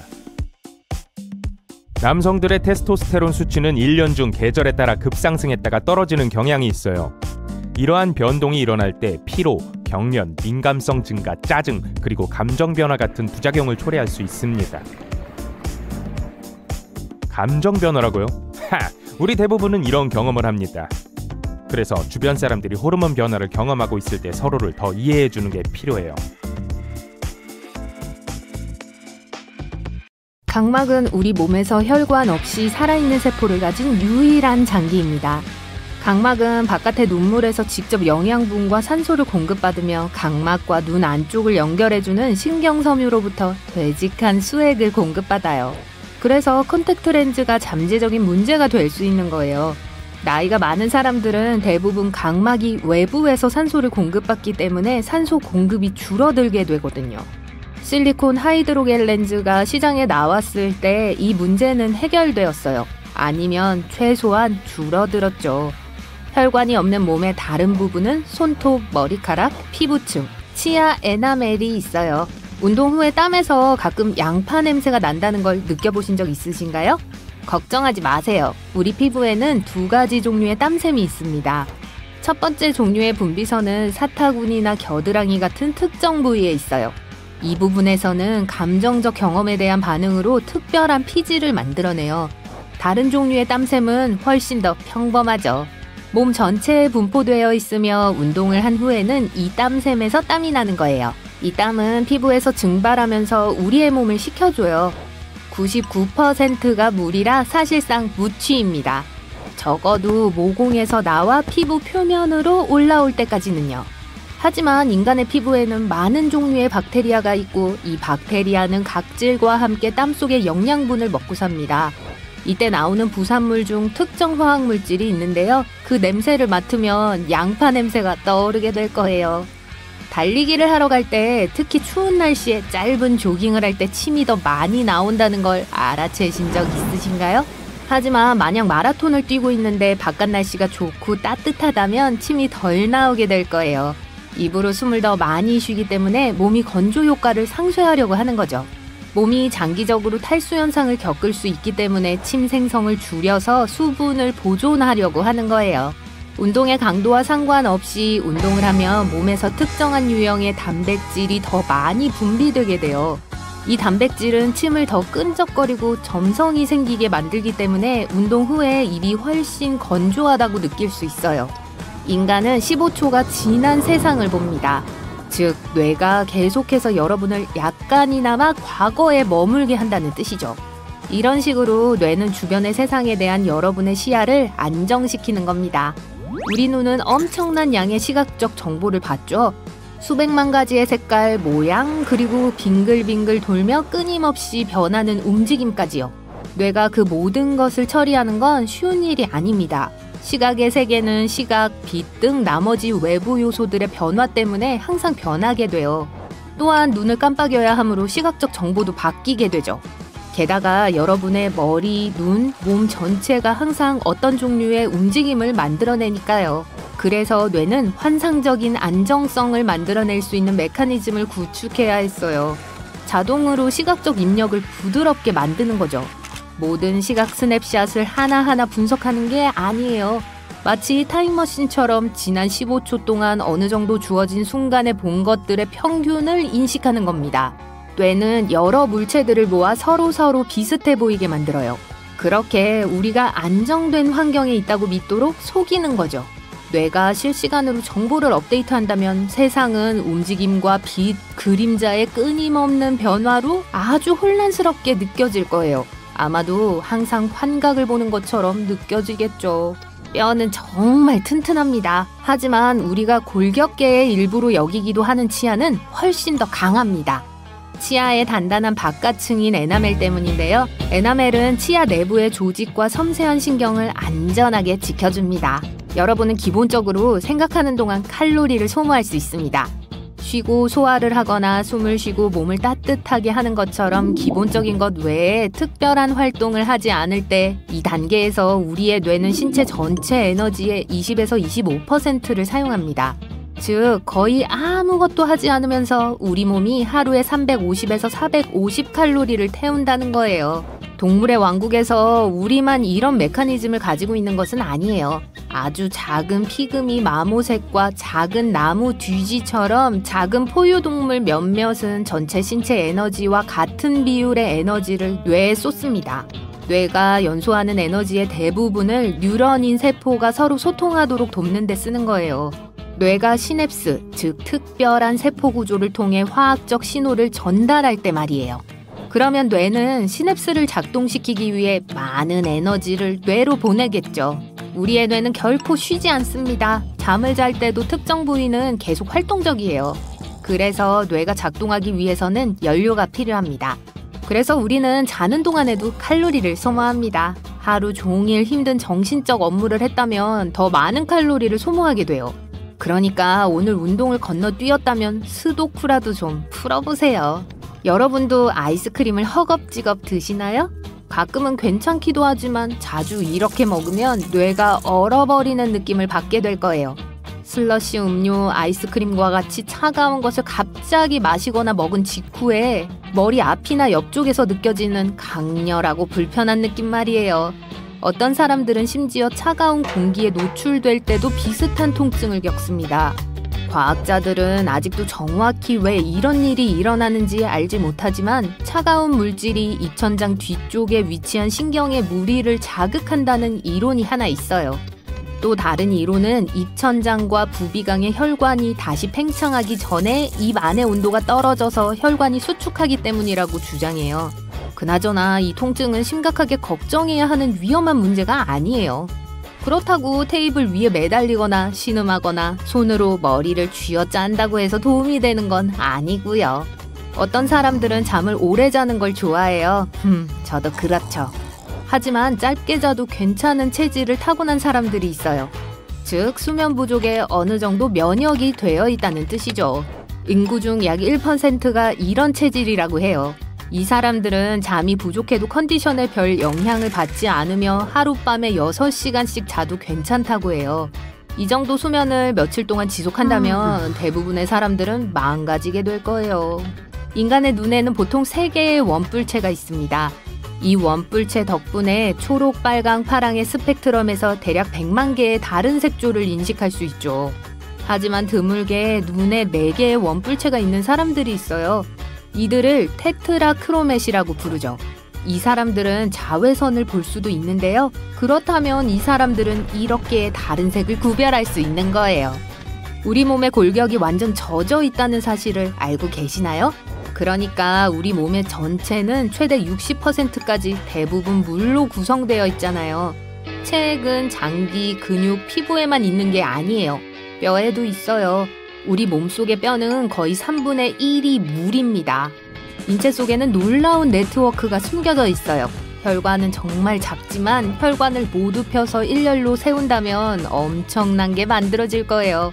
전체 혈관 네트워크의 길이는 약 96,000km가 될 거예요. 이 혈관을 건강하게 유지하는 방법 중 하나는 올바르게 먹는 것입니다. 우리의 먼 친척인 영장류가 왜 우리보다 힘이 훨씬 강한지 궁금하셨던 적 있으신가요? 많은 면에서 몸의 구조는 우리와 비슷한데요. 예를 들어 침팬지의 근육 구조를 보세요. 하지만 우리와 가장 가까운 동족 영장류들은 인간보다 약 1.35배 더 강합니다. 다른 영장류에 비해 인간의 몸속 섬유는 조금 더 느슨하게 꼬여 발달되었습니다. 이런 종류의 근육 섬유는 힘이 더 약해요. 하지만 다른 영장류들보다 더 많은 것들을 버틸 수 있게 해주죠. 또한 우리의 먼 조상들이 생존할 수 있도록 도와준 사냥과 같은 활동들도 할 수 있게 해주었어요. 이 근육 덕분에 마라톤도 뛸 수 있는 거예요. 원숭이는 절대 할 수 없는 일이지만 힘을 겨룬다면 우리가 질 겁니다. 웃음은 정말 번져나갑니다. 비유적인 표현이 아니에요. 연구원들은 강한 감정이 다른 사람들의 뇌 활동을 동기화시킬 수 있다는 것을 발견했어요. 웃음은 사회적 생명체들을 연결시켜주는 과학적인 것입니다. 사람들은 어떤 사회적 상황에서 친구나 편안하다고 느끼는 사람들과 어울릴 때 거의 30배나 더 웃을 가능성이 높아요. 한 이론에서는 인간이 공감하는 존재이기 때문에 친구가 웃는 것을 볼 때 따라 웃는 것일 거라고 말해요. 그리고 웃을 때 우리 뇌에서는 엔돌핀이 방출됩니다. 엔돌핀은 우리를 안전하고 편안하게 해주는 특별한 화학물질이에요. 그러니까 왜 우리의 웃음이 전염되는지를 정확히 알 수는 없지만 정말 기분 좋은 일 아닌가요? 자, 여러분도 발구명과 함께 하시고 더 많이 웃어보세요.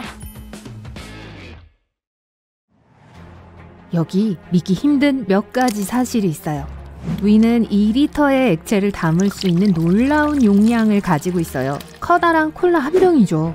고체 형태의 음식을 얼마나 먹을 수 있는지는 가늠하기가 어려워요. 왜냐하면 위에 도달하기 전에 이미 치아로 처리되기 때문이죠.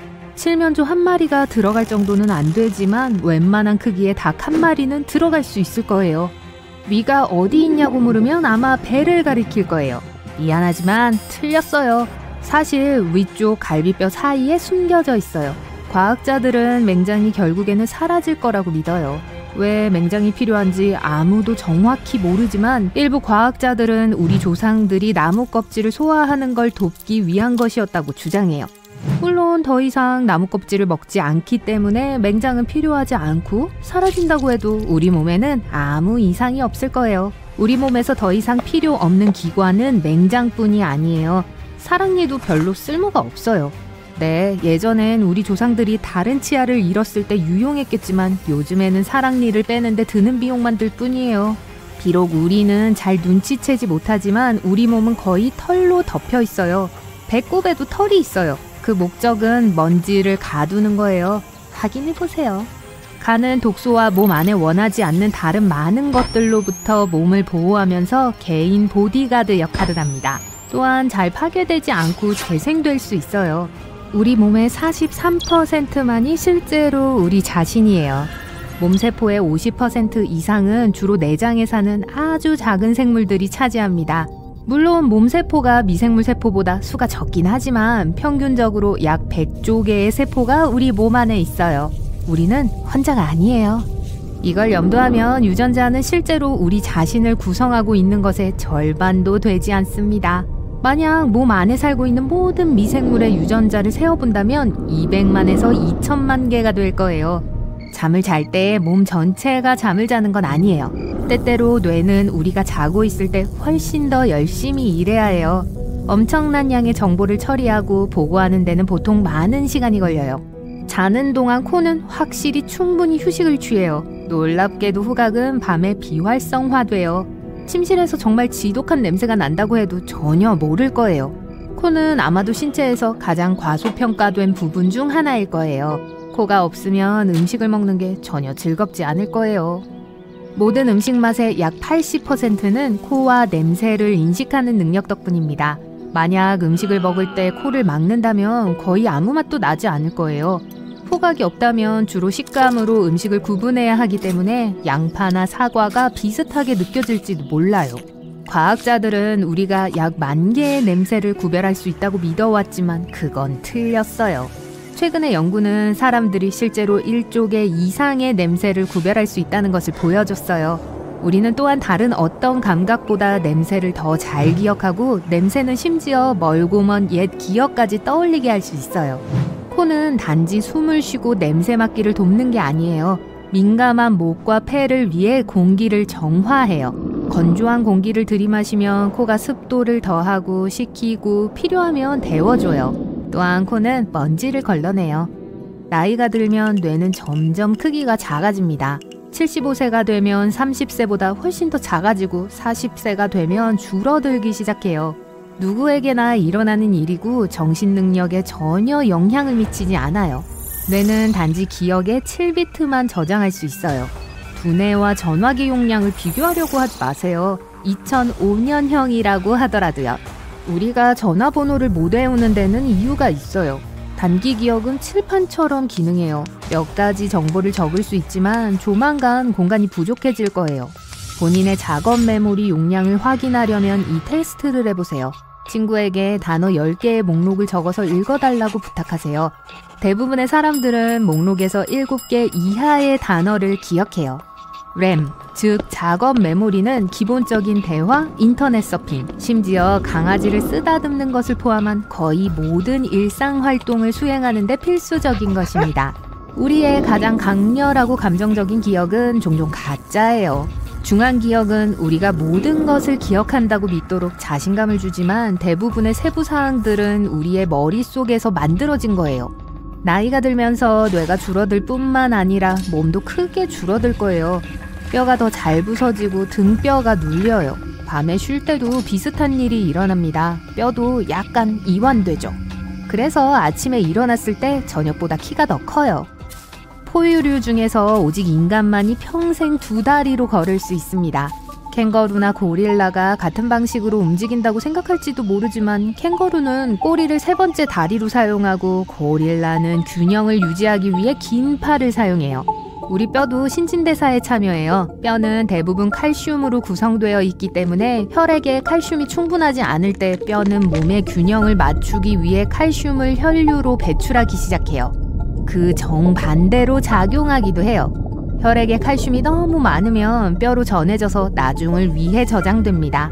몸에서 유머 감각을 지닌 유일한 뼈는 위팔 안에 있어요. 유머러스라고 하는 상완골이에요. 다음으로 넘어갈게요. 자라지 않는 유일한 뼈는 우리 귀에서 발견됩니다. 우리는 이 작은 뼈들 덕분에 소리를 들을 수 있는데 소리의 진동을 전달해주기 때문이에요. 의사들은 이것을 이소골 연쇄라고 불러요. 이러한 청각뼈 중 하나인 등골은 몸 전체에서 가장 작은 뼈입니다. 쌀 한 톨만 해요. 우리의 키, 몸의 모양, 피부색은 조상들이 살던 곳에 따라 많이 달라지지만 살면서 새로운 조건에 적응할 수도 있어요. 예를 들어 평야에서 산악지대로 이사를 하면 결국에는 부족한 산소를 보충하기 위해 더 많은 적혈구가 생길 거예요. 그리고 당연히 추운 기후에서 더 덥고 햇빛이 잘 드는 기후로 이동한다면 피부색은 적응을 위해 더 짙어질 거예요. 우리의 수명은 세포 안에 프로그램되어 있어요. 세포는 끊임없이 재생되고 분열하지만 일종의 내부 타이머를 가지고 있어요. 어떤 세포들은 다른 세포들보다 더 빨리 번식을 멈추기도 합니다. 평균적으로 세포는 100세가 되면 분열을 멈춰요. 그 말은 만약 세포를 속여서 타이머를 끄게 할 수 있는 방법을 찾을 수 있다면 우리는 영원히 살 수 있다는 뜻이에요.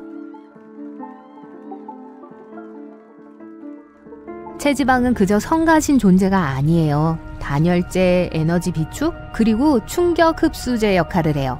몸은 가장 많은 지방을 허리 부위로 보내요. 왜냐하면 내부 장기가 있는 곳이기 때문이죠.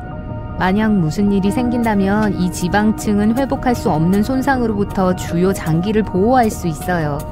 우리 두개골은 하나의 뼈가 아니에요. 실제로 뇌를 보호하기 위해 함께 합쳐진 28개의 다른 뼈로 구성되어 있어요. 하악골, 즉 아래 턱은 주변의 뼈에 고정되지 않은 유일한 두개골이에요. 연결 조직과 근육으로 연결되어 있어요. 따라서 원하는 방향으로 움직일 수 있어요. 몸에서 가장 강한 근육은 팔이나 다리에 있는 것이 아니라 머릿속에 있어요. 교근은 씹는 것을 담당하는 주요 근육이고 정상적으로 음식을 먹으려면 가장 튼튼한 근육이어야 해요. 귀를 움직일 수 있는 근육 아시죠? 관자놀이 위에 있는 측두근이요. 이 근육 또한 음식을 씹을 수 있도록 도와줘요. 두 개의 정말 빠른 근육이 있어요. 눈꺼풀 닫기를 조절하죠. 우리 눈에서 가장 빠른 근육이에요. 눈은 약하기 때문에 보호가 필요하고 눈을 보호하는 반사작용은 번개처럼 빨라야 해요. 이 근육은 10분의 1초 안에 눈꺼풀을 닫을 수 있어요. 이중 관절 엄지손가락을 가진 사람들은 엄지를 뒤로 구부릴 수 있어요. 매우 특이하게 보이고 극소수의 사람들만 그걸 할 수 있어요. 하지만 괜찮아요. 아플 것 같지만 사실 엄지손가락 관절이 2개 있는 사람에게는 전혀 아프지 않아요. 현재 우리는 보라색, 파란색, 초록색, 노란색, 그리고 노란색, 빨간색만 인식합니다. 나머지 모든 것은 이 3가지를 조합한 거예요. 모든 사람이 약간의 시력 차이를 가지고 있기 때문에 인간의 눈이 얼마나 많은 조합을 보는지 계산하는 것은 불가능해요. 하지만 평균적으로 약 100만 개의 조합이에요. 대단하죠? 누군가가 거짓말하면 코에 다 드러나요. 그리고 아니요, 길어지는 게 아니에요. 제 걸 못 봤군요. 알고 보니 사람이 거짓말하면 코 주위 온도와 눈 안쪽의 온도도 같이 올라가요. 그러니 상상해보세요. 저 데이트를 하는데 상대방이 믿기 힘든 이야기를 해요. 여러분 체온계를 꺼내서 그 사람 코 온도를 재요. 그러면 상대방도 체온계를 재고 밤새 왔다 갔다 하죠. 사실 더 나은 게 있는데 여러분을 위해 스포일러를 하진 않을게요. 여자의 심장은 남자보다 더 빨리 뛰어요. 남성의 평균 심박수는 분당 70에서 72비트 사이예요. 동시에 여성의 평균 심박수는 78에서 82비트 사이예요. 이건 일반적으로 여성의 심장이 남성보다 작아서 그래요. 여성의 심장이 박동할 때마다 혈액을 적게 뿜고 남성의 심장에 맞추기 위해선 조금 더 열심히 뛰어야죠. 배는 우리 몸에서 가장 큰 기관 중 하나예요. 총 표면적은 테니스장과 비슷해요. 그리고 해를 지나가는 기도들의 총 길이는 시카고에서 라스베가스까지의 거리와 비슷해요. 그리고 이 모든 것들이 여러분의 몸 안에 잘 들어맞죠? 뇌가 보내는 신경자극은 시간당 약 시속 273km의 속도로 이동해요. 이건 고속 열차만큼 빠른 거예요. 평균적인 인간이 일생 동안 소비하는 음식의 양은 아시아 코끼리 8마리만큼의 무게나 나가요. 우리가 먹는데 4년 정도를 보낸다는 게 놀라운 일도 아니네요. 오, 협고해요. 8마리 아시아 코끼리. 피부가 곰팡이, 박테리아, 그리고 확실히 피하고 싶은 다른 물질들의 먹이가 되기 때문에 우린 피부를 탈피해요. 매시간 약 60만 개의 피부 입자를 잃죠. 그래서 제 별명이 더스트인가 봐요. 눈은 멜라닌이라는 색소로부터 색을 얻어요. 갈색 눈을 가진 사람들은 녹색 눈을 가진 사람들보다 멜라닌이 더 많이 있어요. 몸속의 혈액은 시속 6.4km의 속도로 이동하며 몇 초 안에 뇌에 도달해요. 어떤 사람들은 눈알이 움직이는 소리를 들을 수 있어요. 이건 반고리관 결손 증후군이라고 하는 희귀질환이에요. 이건 몸 안의 모든 소리를 증폭시켜요. 한 남자는 이걸 눈구멍에서 눈알이 움직일 때마다 사포처럼 긁히는 소리가 들린다 라고 묘사했죠. 와, 그럼 테니스 경기 볼 때 엄청 시끄럽겠네요. 누군가 여러분을 보고 웃을 때 여러분은 그 기분이 어떤지 알 수 있고 같은 웃음을 지을 수 있어요. 하품도 마찬가지죠. 이건 뇌가 하품하는 다른 사람들과 사회적 유대감을 형성하려는 일종의 무의식적인 방식이기도 해요. 사랑니는 중요한 역할을 했었어요. 고기와 다른 단단한 음식을 입안에서 으깨는 데 사용한 세 번째 어금니였죠. 우리의 뇌가 커지고 부드러운 음식을 먹기 시작했을 때 턱뼈의 구조가 바뀌어서 우린 더 이상 사랑니가 필요하지 않게 되었죠. 그래서 우리가 단순화되어 버린 거예요. 아니요, 그런 건 아니에요. 잠에서 깰 때 뇌는 전기를 생산해요. 실제 전력량은 15에서 25W예요.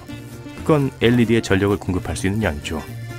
전기는 뇌에서 매 초마다 수백만 개의 메시지를 온몸에 전달하면서 나와요. 예를 들어 이 메시지들이 뇌가 팔을 움직이도록 지시하는 방법이죠. 여러분의 몸을 전기 신호를 위한 고속도로라고 생각하면 돼요. 스스로 수리가 안 되는 곳은 몸에서 치아가 유일해요. 그래서 치과 의사가 있는 거죠. 하지만 치아를 덮는 에나멜은 인체에서 가장 단단한 것 중 하나예요. 과학자들은 동공이 큰 사람들이 문제 해결에 더 뛰어나다는 걸 알아냈어요. 동공이 더 큰 사람들은 네, 있는 말이에요. 또 집중도 더 잘하고 산 많은 것도 더 잘 무시할 수 있어요. 심지어 기억력도 더 분명해요. 이 현상의 이유는 아직 몰라요. 하지만 많은 사람들은 동공이 정신 능력을 착수시키는 뇌의 한 부분에 연결되어 있기 때문이라고 생각해요. 뭐요? 인간은 고래나 박쥐처럼 방향위치 측정을 사용할 수 있어요. 일부 시각장애인들은 3D 관점에서 플래시로 주변 정보를 얻을 수 있고 질감과 밀도를 강하게 느낄 수 있어요. 음파로 정보를 얻죠. 우리의 뇌는 그걸 빛의 파장과는 다르게 처리해요. 방향위치 측정은 눈이 보이는 사람들이 시력을 위해 쓰는 특정한 뇌 부위를 사용해요. 뼈 세포들은 절대로 재생을 멈추지 않아요. 그래서 10년 정도마다 새로운 골격을 갖게 되죠. 이 과정은 나이가 들수록 느려지고 재생기간이 길어져요. 그게 뼈가 얇아지게 되는 주된 이유 중 하나죠. 가죽을 벗는 뱀의 이야기를 들어보셨을 거예요. 하지만 인간들도 탈피해요. 우리의 피부는 2에서 4주마다 벗겨져요. 그럼 매년 약 총 0.9kg 정도의 피부가 되죠. 그건 파인애플과 같은 무게예요. 어휴. 우리 치아의 에나멜은 인체에서 가장 단단한 물질이에요. 96%가 미네랄로 되어 있죠. 2시간 이상 서 있어야 그냥 걸어서 30분 만에 데운 것과 같은 양의 에너지를 소모하게 돼요. 눈의 각막은 피가 흐르지 않는 유일한 곳이죠. 산소만 공급받아요. 혀는 끝부분이 뼈와 연결되지 않은 유일한 근육이에요. 다른 근육들은 양쪽 끝에 2개의 뼈가 붙어있죠. 그렇게 해야 우리가 당기고 움직일 수 있거든요. 혀는 목의 일부인 설골과 한쪽 끝은 연결되어 있지만 다른 쪽 끝엔 아무것도 없어요. 후각은 여러분의 감정과 기억을 통제하는 뇌 부분으로 바로 가는 유일한 감각이에요. 제가 췌장 이야기했나요? 췌장에는 당분뿐만 아니라 인공 감미료도 감지할 수 있는 미각 수용 체세포가 있어요. 미각 데이터를 사용해 호르몬의 균형을 잡죠. 누군가가 실제로 이걸 세어봤는데 여러분은 하루에 600번 삼켜요. 깨어있을 때는 1분에 1번, 잘 때는 1시간에 3번 정도 해요. 평균적인 사람에겐 10,000개의 미래가 있지만 나이가 들면서 일부 미래는 교체되지 않아요. 노인은 작동하는 미래가 5,000개 있을 수 있어요. 그래서 더 열심히 노력해야 해요. 결국 사람 몸의 털은 사라질지도 몰라요. 이건 악천후로부터 우리를 보호해주곤 했어요. 하지만 이젠 그걸 해줄 옷과 우산이 있죠. 몸에 있는 대부분 털은 더 이상 아무런 기능을 안 해요. 땀이나 흘러떨어지는 다른 더러운 것들로부터 눈을 보호해주는 눈썹과 속눈썹은 제외하고요. 그나저나 우린 털 잃은 과정에 반쯤 와 있어요. 인간은 털에 완전히 덮여 있었는데 그래서 털복숭이 고릴라 같아 보였죠. 몸에는 500만 개의 모낭이 있고 머리는 10만 개가 있어요. 머리카락은 매달 1.2cm 정도 자라요. 그러니 머리를 자른 적이 없는 70세 노인은 전신주만큼 긴 머리를 가지고 있을 거예요. 시각 검색에 중요한 뇌세포가 새로 발견되었어요. 이것들은 표적세포라고 불려요. 이것 없이는 사람들 속에서 지인을 발견할 수도 없고 공원에서 여러분의 개를 찾을 수도 없을 거예요. 흥미롭게도 표적세포는 여러분이 찾고 있는 게 어떻게 생겼는지 신경 쓰지 않아요. 알고 싶은 건 단지 물체가 여러분의 표적인지 아닌지를 아는 거죠. 몸에는 약 300만 개의 땀샘이 있어요. 발바닥과 손바닥, 이마, 겨드랑이, 볼에 많이 있어요. 카메라 플래시가 터지면 동공이 수축할 시간이 부족하기 때문에 사진에서 정목 현상이 발생해요. 많은 양의 빛에 폭발이 망막에 도달했다가 다시 반사되죠. 음식이 위장에 도달하기 위해선 중력이 필요하지 않아요. 근육이 수축하고 이완해서 음식을 내려보내죠. 하지만 새들은 삼키기 위해 중력이 필요해요. 다른 동물들과 달리 우린 두 다리로 걷기 때문에 햇볕에 직접 노출이 되는 머리를 위한 추가적인 보호가 필요해요. 그래서 우리에게 머리카락이 있는 거예요. 또한 밤에 열을 유지하는 데는 도움이 되죠. 뇌는 몸의 다른 부분들에 비해 크진 않아도 항상 활동하고 있어요. 그러면서 열을 발생하기 때문에 머리카락이 그 부분을 보호해주죠. 눈을 깜빡일 때 여러분은 뇌가 마이크로 낮잠과 재충전할 수 있는 기회를 주고 있는 거예요. 여러분은 하루에 2만에서 3만 번 눈을 깜빡이는데 그 뜻은 깨어있는 시간의 10% 정도 눈을 감고 다닌다는 뜻이에요. 머리카락은 여러분이 자고 있는 때를 알아요. 여러분은 몸의 시간을 조절하는 유전자가 있는데 이건 모낭의 세포에 위치해 있어요. 그 뜻은 과학자들이 여러분이 아침형인지 올빼미형인지를 머리카락을 연구한 것으로 구별할 수 있다는 걸 의미해요. 여러분의 손톱은 과거보다 더 빨리 자라요. 50년대와 70년대의 연구에선 손톱은 거의 4분의 1로 느리게 자라고 있다고 했어요. 과학자들은 우리가 요즘 더 많은 단백질을 먹고 있기 때문이라고 믿어요. 아니면 손톱을 그만큼 뜯어먹지 않아서일지도요. 피부는 가장 크고 빠르게 성장하는 기관으로 강하지만 유연해요. 방수 기능과 통기성을 갖춘 외부 환경으로부터 우리를 안전하게 지켜주는 보호막이에요. 피부는 스스로 재생해요. 체온 조절에 도움을 주고 수분 손실을 줄여줘요. 그래서 우리가 오늘날과 같은 모습으로 진화할 수 있었어요. 우리의 피부는 해로운 자외선을 차단하는 천연 색소인 멜라닌을 발달시켰어요. 우리 조상들이 불쾌한 환경에서 장거리로 걷는 동안 특별한 땀샘들이 체온 조절하는 걸 도왔어요. 우리 몸에는 200만에서 500만 개의 땀샘이 있어요. 더 활동적일수록 더 많은 땀이 나와요. 몸에는 더위를 식혀야 할 때를 인식하는 메커니즘이 있어서 여러분이 운동을 계속할 수 있는 거예요. 호흡은 공기를 안팎으로 내보내는 것만이 아니에요. 말 그대로 얼굴 모양에 영향을 주기 때문에 어떻게 하는지가 중요해요. 코로 숨을 쉬면 시간이 지나면서 광대뼈가 또렷해질 거예요. 또 혀가 턱에 힘을 가하기 때문에 얼굴도 넓어질 거예요. 만약 입으로 숨을 쉰다면 혀는 쉴 곳이 없을 거예요. 시간이 지남에 따라 얼굴 구조를 바꿀 수 있어요. 얼굴이 더 좁아질 수 있고 광대는 그렇게 두드러지지 않을 거예요. 또 입으로 숨을 쉬는 사람이라면 아마 머리를 뒤로 더 기울이는 경향이 있을 거예요. 이런 식으로 목과 얼굴의 모양과 함께 뇌 뒤쪽 두개골의 내용물이 늘어나고 전체적인 자세도 직접적으로 바뀌게 될 거예요. 1981년에서 1996년 사이에 태어난 밀레니얼 세대들은 나이 든 사람들보다 건망증이 더 심해요. 건망증의 주요 원인은 더 높은 수준의 스트레스에서 비롯돼요. 그러니 편하게 있으세요. 왼쪽 폐는 심장과 공간을 공유하기 때문에 오른쪽 폐보다 작아요. 인간은 뱀상어처럼 큰 이빨을 갖고 있지도 않고 치아가 그렇게 많지도 않아요. 하지만 연구에 따르면 상어 이빨은 아주 단단한 에나멜로 코팅되어 있지만 우리 치아보다 강하진 않다고 해요.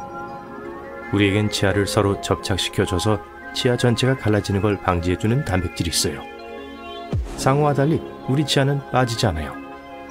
상어 치아는 우리처럼 잇몸에 뿌리로 붙어있지 않아서 매주 약 1개씩 빠지게 되는 거예요. 발톱이 왜 있는지 궁금해 본 적 있나요? 손톱은 케라틴으로 만들어져 있어요. 케라틴은 털, 조류의 발톱, 발굽, 그리고 머리카락에서 찾을 수 있는 단백질이에요. 조류의 발톱과 달리 우리의 손발톱은 납작하고 넓어요. 발가락과 손가락 끝을 부상으로부터 보호해주죠. 또 손톱이 다른 물체를 잡고 분리하는 데 도움이 되는 견고한 지대 역할을 해주고요.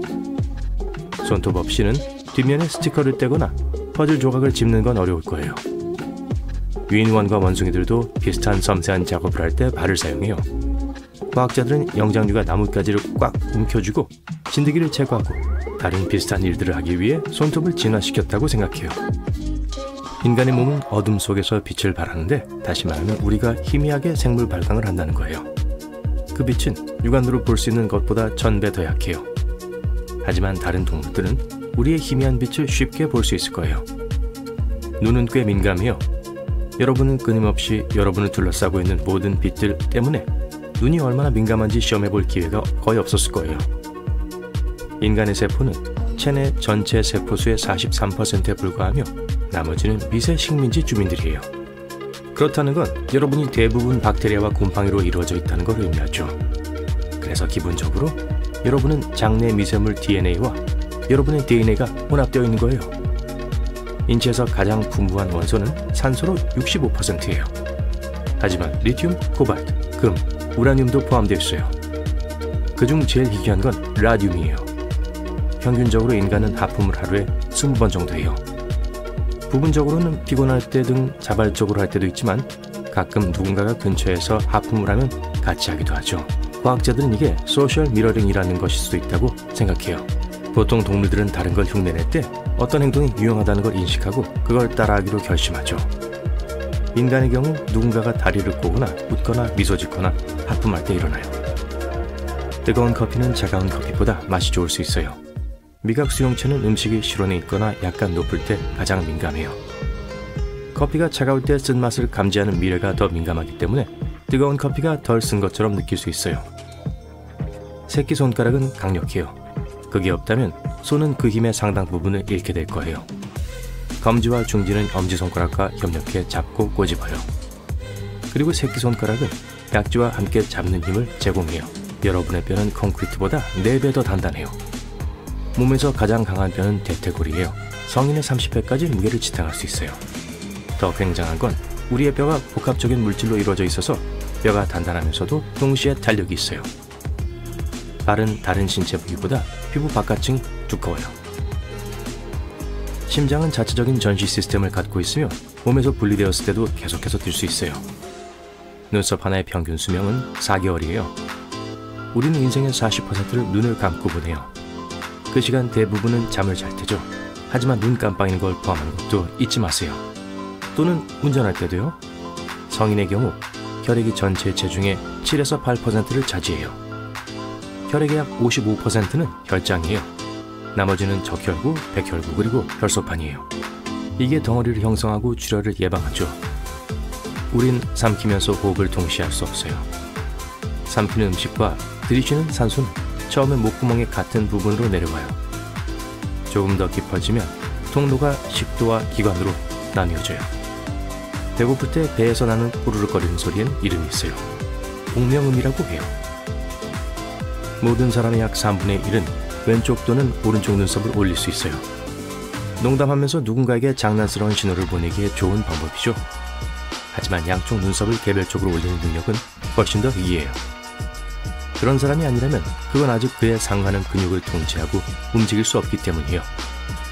하지만 이 기술은 발전시킬 수 있어요. 거울 앞에 서서 한쪽 눈썹을 손으로 잡고 다른 쪽 눈썹을 위아래로 움직여요. 그리고 반대쪽 눈썹도 똑같이 해주세요. 이렇게 하면 따로따로 움직이는 걸 배우는 데 도움이 될 거예요. 만약 팔꿈치를 쉽게 핥거나 엄지손가락을 발톱에 닿게 할 수 있다면 축하해요. 여러분은 극소수에 속해요. 하지만 어떤 사람들은 유연성을 다른 단계로 끌어올려요. 이 상태를 운동기능 과잉증이라고 해요. 극소수의 사람들이 뱀처럼 몸을 이상한 자세로 비틀 수 있게 되는 거죠.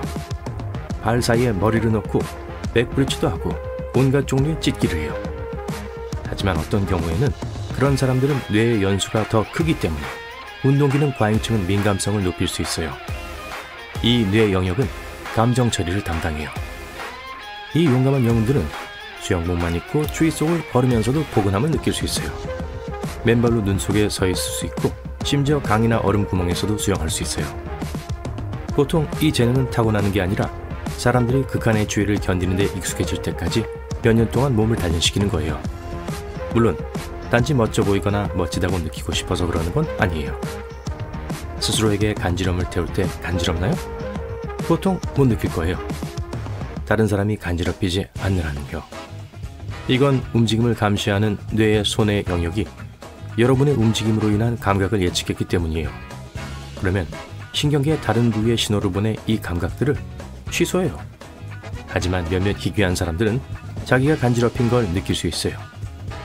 만약 여러분은 그렇지 않다면 뇌가 아직 인식하지 못한 새로운 질감을 만지거나 두피 마사지기를 사용하면 여러분의 신경을 자극하고 긴장을 풀어주는 데 도움이 될 수 있어요. 거울 앞에 서서 입을 벌리고 혀의 측면을 서로를 향해 말아 올려 U자 모양을 만들어 보세요. 약 65%에서 81%의 사람들이 자연스럽게 혀를 말고 그 대다수가 여자예요. 어떤 사람은 이게 유전적인 능력이라고 하지만 최근 연구에서 사람들이 실제로 연습을 통해 이 기술을 개발할 수 있다는 걸 알아냈어요. 개찰이 묻어나는 혀 끝을 다시 입안으로 말아넣는 걸 의미하는 요가 용어예요. 귀를 일부러 꼼지락거릴 수 있나요? 축하해요. 지구상 약 22%만이 한쪽 귀를 움직일 수 있어요. 동시에 두 귀를 움직이는 건 18%만이 할 수 있어요. 귀를 움직이는 건 먼 조상들에게는 흔한 일이었어요. 과학자들은 그들이 귀로 다양한 움직임을 할 수 있었을 거라 믿고 있어요. 꼼지락거리는 걸 담당하는 근육무리는 귓바퀴근이라고 불리며 오늘날에는 대부분 필요하지 않아요. 하지만 어떤 사람들은 시간을 들여 연습하면 누군가 귀를 움직이는 법을 배울 수 있다고 해요. 안타깝게도 개와 고양이가 하는 것처럼 소리를 향해 귀를 실룩거리는 고급스러운 기술은 습득하지 못했어요. 어떤 사람들은 색을 문자와 숫자로 보거나 듣기도 합니다. 북극권에 사는 사람들은 항상 보는 것이 눈이기 때문에 눈의 다양한 색을 구분하죠. 다른 사람들에게는 그저 흰색일 뿐입니다. 일부 언어에는 색에 대한 일반적인 이름만 있습니다. 예를 들어 어두운 색은 검정, 파랑, 초록과 같은 차가운 색조를 나타냅니다. 하양, 빨강, 주황, 노랑과 같은 색은 모두 따뜻한 색이라고 합니다. 우리 눈은 차가운 색보다 따뜻한 색의 변화를 더 잘 처리합니다. 호주에는 색 대신 질감, 사물의 기능, 느낌으로 사물을 설명하는 부족이 있습니다. 이 부족은 색깔 이름이 전혀 없습니다. 페루의 아마존강 유역에 사는 칸도시 부족은 색이라는 개념을 설명할 수 있는 단어가 없습니다. 대신 노란색을 설명하기 위해 노란새의 이름을 사용하죠. 잘 익은 과일은 빨간색을, 덜 익은 과일은 짙은 녹색을 나타냅니다. 많은 사람들이 나이가 들면서 일부 색을 인식하는 능력을 상실합니다. 70세가 되면 눈의 수정체가 노랗게 변색되어 이런 노란색 필터를 통해 보면 파랑과 보라, 노랑, 초록을 구분할 수 없게 되죠. 뇌의 절반은 시각 정보를 처리하도록 되어 있습니다. 훨씬 작은 부분은 맛을 인식하는 데 사용돼요. 그렇기 때문에 음식이나 음료의 색이 식욕을 촉진하거나 억제할 수 있습니다. 뇌는 빨간 사과를 가장 달콤하고 잘 익은 것으로 인식하기 때문에 항상 가장 붉은 사과를 선택합니다. 자연적으로 파란색 음식은 존재하지 않기 때문에 파란색 음식의 매력을 느끼지 못하고 심지어 두려워할 수도 있습니다. 그렇기 때문에 냉장고에 파란색 조명을 설치하거나 파란색 접시에 음식을 담아 먹는 것이 덜 먹게 되는 좋은 방법입니다. 밝은 색의 과일과 채소는 풍미가 더 풍부하기 때문에 항상 더 밝은 색을 선택하게 돼요. 이런 걸 먹으면 더 건강하고 행복해집니다. 노란색은 에너지와 흥분을 연상시켜 식욕을 촉진할 수 있습니다. 흰색은 더 많이 먹고 먹는 음식에 덜 신경 쓰도록 속일 수 있습니다. 흰색 음식은 칼로리 측면에서 더 무해해 보이기 때문이죠. 흰색 접시에 음식을 담아 먹으면 음식이 더 밝아 보이기 때문에 과식할 가능성이 더 높습니다. 뇌는 음식 포장지의 색깔도 기억합니다. 치즈와 양파맛 감자칩 포장에 소금과 식초맛 칩을 넣으면 먹으면서 맛의 차이를 느끼지 못할 수도 있습니다. 식품 회사들은 다양한 색상과 맛으로 나오는 제품을 더 많이 먹게 된다는 걸 알고 있습니다. 빨강은 육체적 노동에 대한 용기와 힘을 줍니다. 노랑은 행복감과 생산성, 자신감을 높여주죠. 초록은 사무실 환경의 균형과 조화를 가져다줘요. 눈도 이 색을 좋아해서 적응하는 데 시간이 필요하지 않습니다. 주황은 편안하고 따뜻한 느낌을 주므로 사무실 라운지에 적합해요. 새, 물고기 및 많은 포유류는 인간과 마찬가지로 전체 색상 스펙트럼을 모두 볼 수 있습니다. 일부 동물의 경우 색각이 좋지 않으면 잘 익은 붉은 과일과 덜 익은 녹색 과일을 구분하지 못하기 때문에 색각이 매우 중요해요. 하품을 할 때마다 입과 혀의 근육을 사용하는데 이 근육이 침을 분비하는 샘의 일부를 압박할 수 있습니다. 그 결과 자신도 모르게 작은 침을 분출할 수 있죠. 대학 시절에 마음대로 침을 분출할 수 있는 친구가 있었어요. 인상적이었죠. 침은 기본적으로 여과된 혈액이라는 것이 밝혀졌습니다. 혈액은 특별한 땀샘 덕분에 처리되고 특수세포가 그 특성을 흡수해요. 그 후 혈액은 타액이 되죠. 붉은색 머리카락을 가진 사람들은 전체 인구의 1%입니다. 2%는 천연 금발입니다. 네, 대부분의 금발은 염색을 한 거예요. 검은색은 세계에서 가장 흔한 머리 색깔이에요. 기억력은 신체 위치에 따라 영향을 받습니다. 예를 들어 누군가에게 손을 흔들었던 상황은 일어서서 다시 손을 흔들면 훨씬 더 잘 기억할 수 있습니다. 대부분의 과학자들은 감정에서 나오는 눈물이 인간의 고유한 특징이라는 데 동의해요. 다른 동물은 슬픔이나 기쁨 때문에 울 수 없어요. 동공은 들어오는 빛을 조절하기 위해 좁아졌다가 넓어져요. 빛이 많으면 동공은 시력에 해를 끼치지 않도록 빛이 통과하는 통로를 좁힙니다.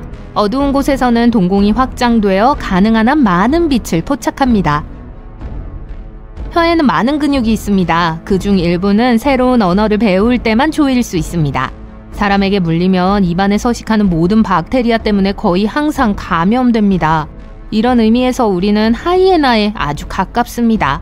우리 뼈는 매일 많이 사용하도록 설계되어 있으며 일부는 체중의 2~3배를 흡수할 수 있습니다. 그것도 인상적이지만 치아는 더 강해요. 하루에 2번 양치질을 하고 구강청결제를 잊지 않는다고 해도 입은 여전히 인체에서 가장 더러운 부분 중 하나입니다. 입안에는 수백만 마리의 박테리아가 살고 있습니다. 좋은 소식은 이러한 박테리아의 대부분은 몸에 좋은 박테리아이며 나쁜 박테리아와 바이러스로부터 몸을 보호한다는 거죠. 아침에는 저녁보다 키가 더 큽니다. 잠자는 동안에는 더 이상 중력의 영향을 받지 않고 척추가 늘어납니다. 낮이 되면 키가 작아지는 건 유감이에요. 롤러코스터는 실제로 장기를 이리저리 흔들어댑니다. 따라서 위가 아래로 떨어지는 것처럼 느껴질 때 실제로 몸 안에서 뒤집히는 겁니다. 우리 몸에서 지문만이 유일무이한 것이라고 생각하세요? 혀의 무늬와 채취도 유일무이한 특징이에요. 누군가 당신의 냄새를 맡으면 의심할 이유가 충분해요. 모든 혈관을 한 줄로 늘어놓는다면 정말 아플 거예요. 하지만 지구를 2바퀴 이상 돌 수 있을 거예요.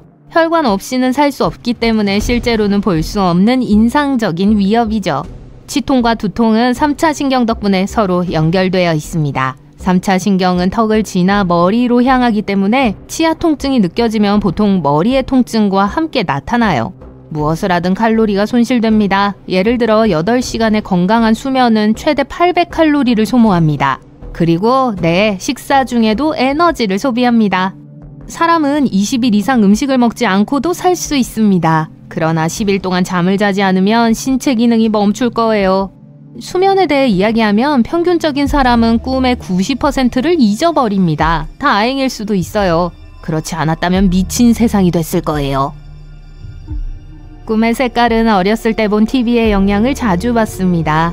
흑백 TV를 시청한 기성세대라면 흑백 꿈이 더 자주 나타나고 컬러 TV에 익숙하다면 꿈도 컬러풀할 겁니다.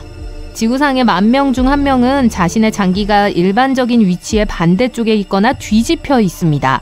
즉 간은 왼쪽이 더 크고 오른쪽 신장은 왼쪽 신장보다 더 큽니다. 파란색이나 녹색의 밝은색 눈을 가진 사람들은 어두운 눈을 가진 사람들보다 통증을 더 잘 견뎌냅니다. 과학자들은 눈 색깔에 영향을 미치는 멜라닌과 관련이 있을 수 있다고 생각합니다. 발의 길이는 팔뚝의 길이와 비슷합니다. 못 믿으시겠다면 가서 확인해보세요. 기다릴게요. 우리 인간은 입, 귀, 코, 눈, 그리고 그곳까지 총 7개의 주요 구멍이 있습니다. 기하학적으로 우리는 원환체입니다. 반지, 도넛, 구명, 부표, 심지어 베이글까지. 베이글. 피부의 모공과 모든 걸 세어보면 수백만 개의 구멍이 있을 거예요. 수족일 가능성이 높습니다. 맙소사 정말 빈틈이 많네요. 우리 몸은 열 복사를 아주 작은 빛으로 방출합니다. 이 빛은 일반 빛보다 1000배나 눈에 잘 띄지 않으므로 빛나진 않아요. 코로 숨을 깊게 들이마셔보세요. 공기는 한 번에 한 콧구멍만 올라가고 콧구멍은 번갈아 일을 합니다. 사이좋게요. 우리 뇌는 몸이 아플 때 신호를 보내지만 스스로 통증을 느끼지는 못해요. 뇌에는 통증 수용체가 없기 때문이죠. 배가 부글부글 끓는 느낌은 실제로 일어나는 일입니다. 잠깐만요. 일란성 쌍둥이를 제외하고 모든 사람은 고유한 냄새를 가지고 있습니다. 쌍둥이는 같은 DNA와 같은 냄새를 공유해요. 우리 지문은 단지 잘못을 저질렀을 때 경찰에게 신원을 밝히기 위한 것이 아닙니다. 윤기 부분은 피부가 늘어나게 해서 손상을 방지하고 촉각을 개선하는 역할을 하죠. 겁이 나신다면 전보다 훨씬 더 강해질 수 있어요. 자동차를 들어올릴 수는 없지만 통증이나 피로를 빨리 느끼지는 않을 거예요.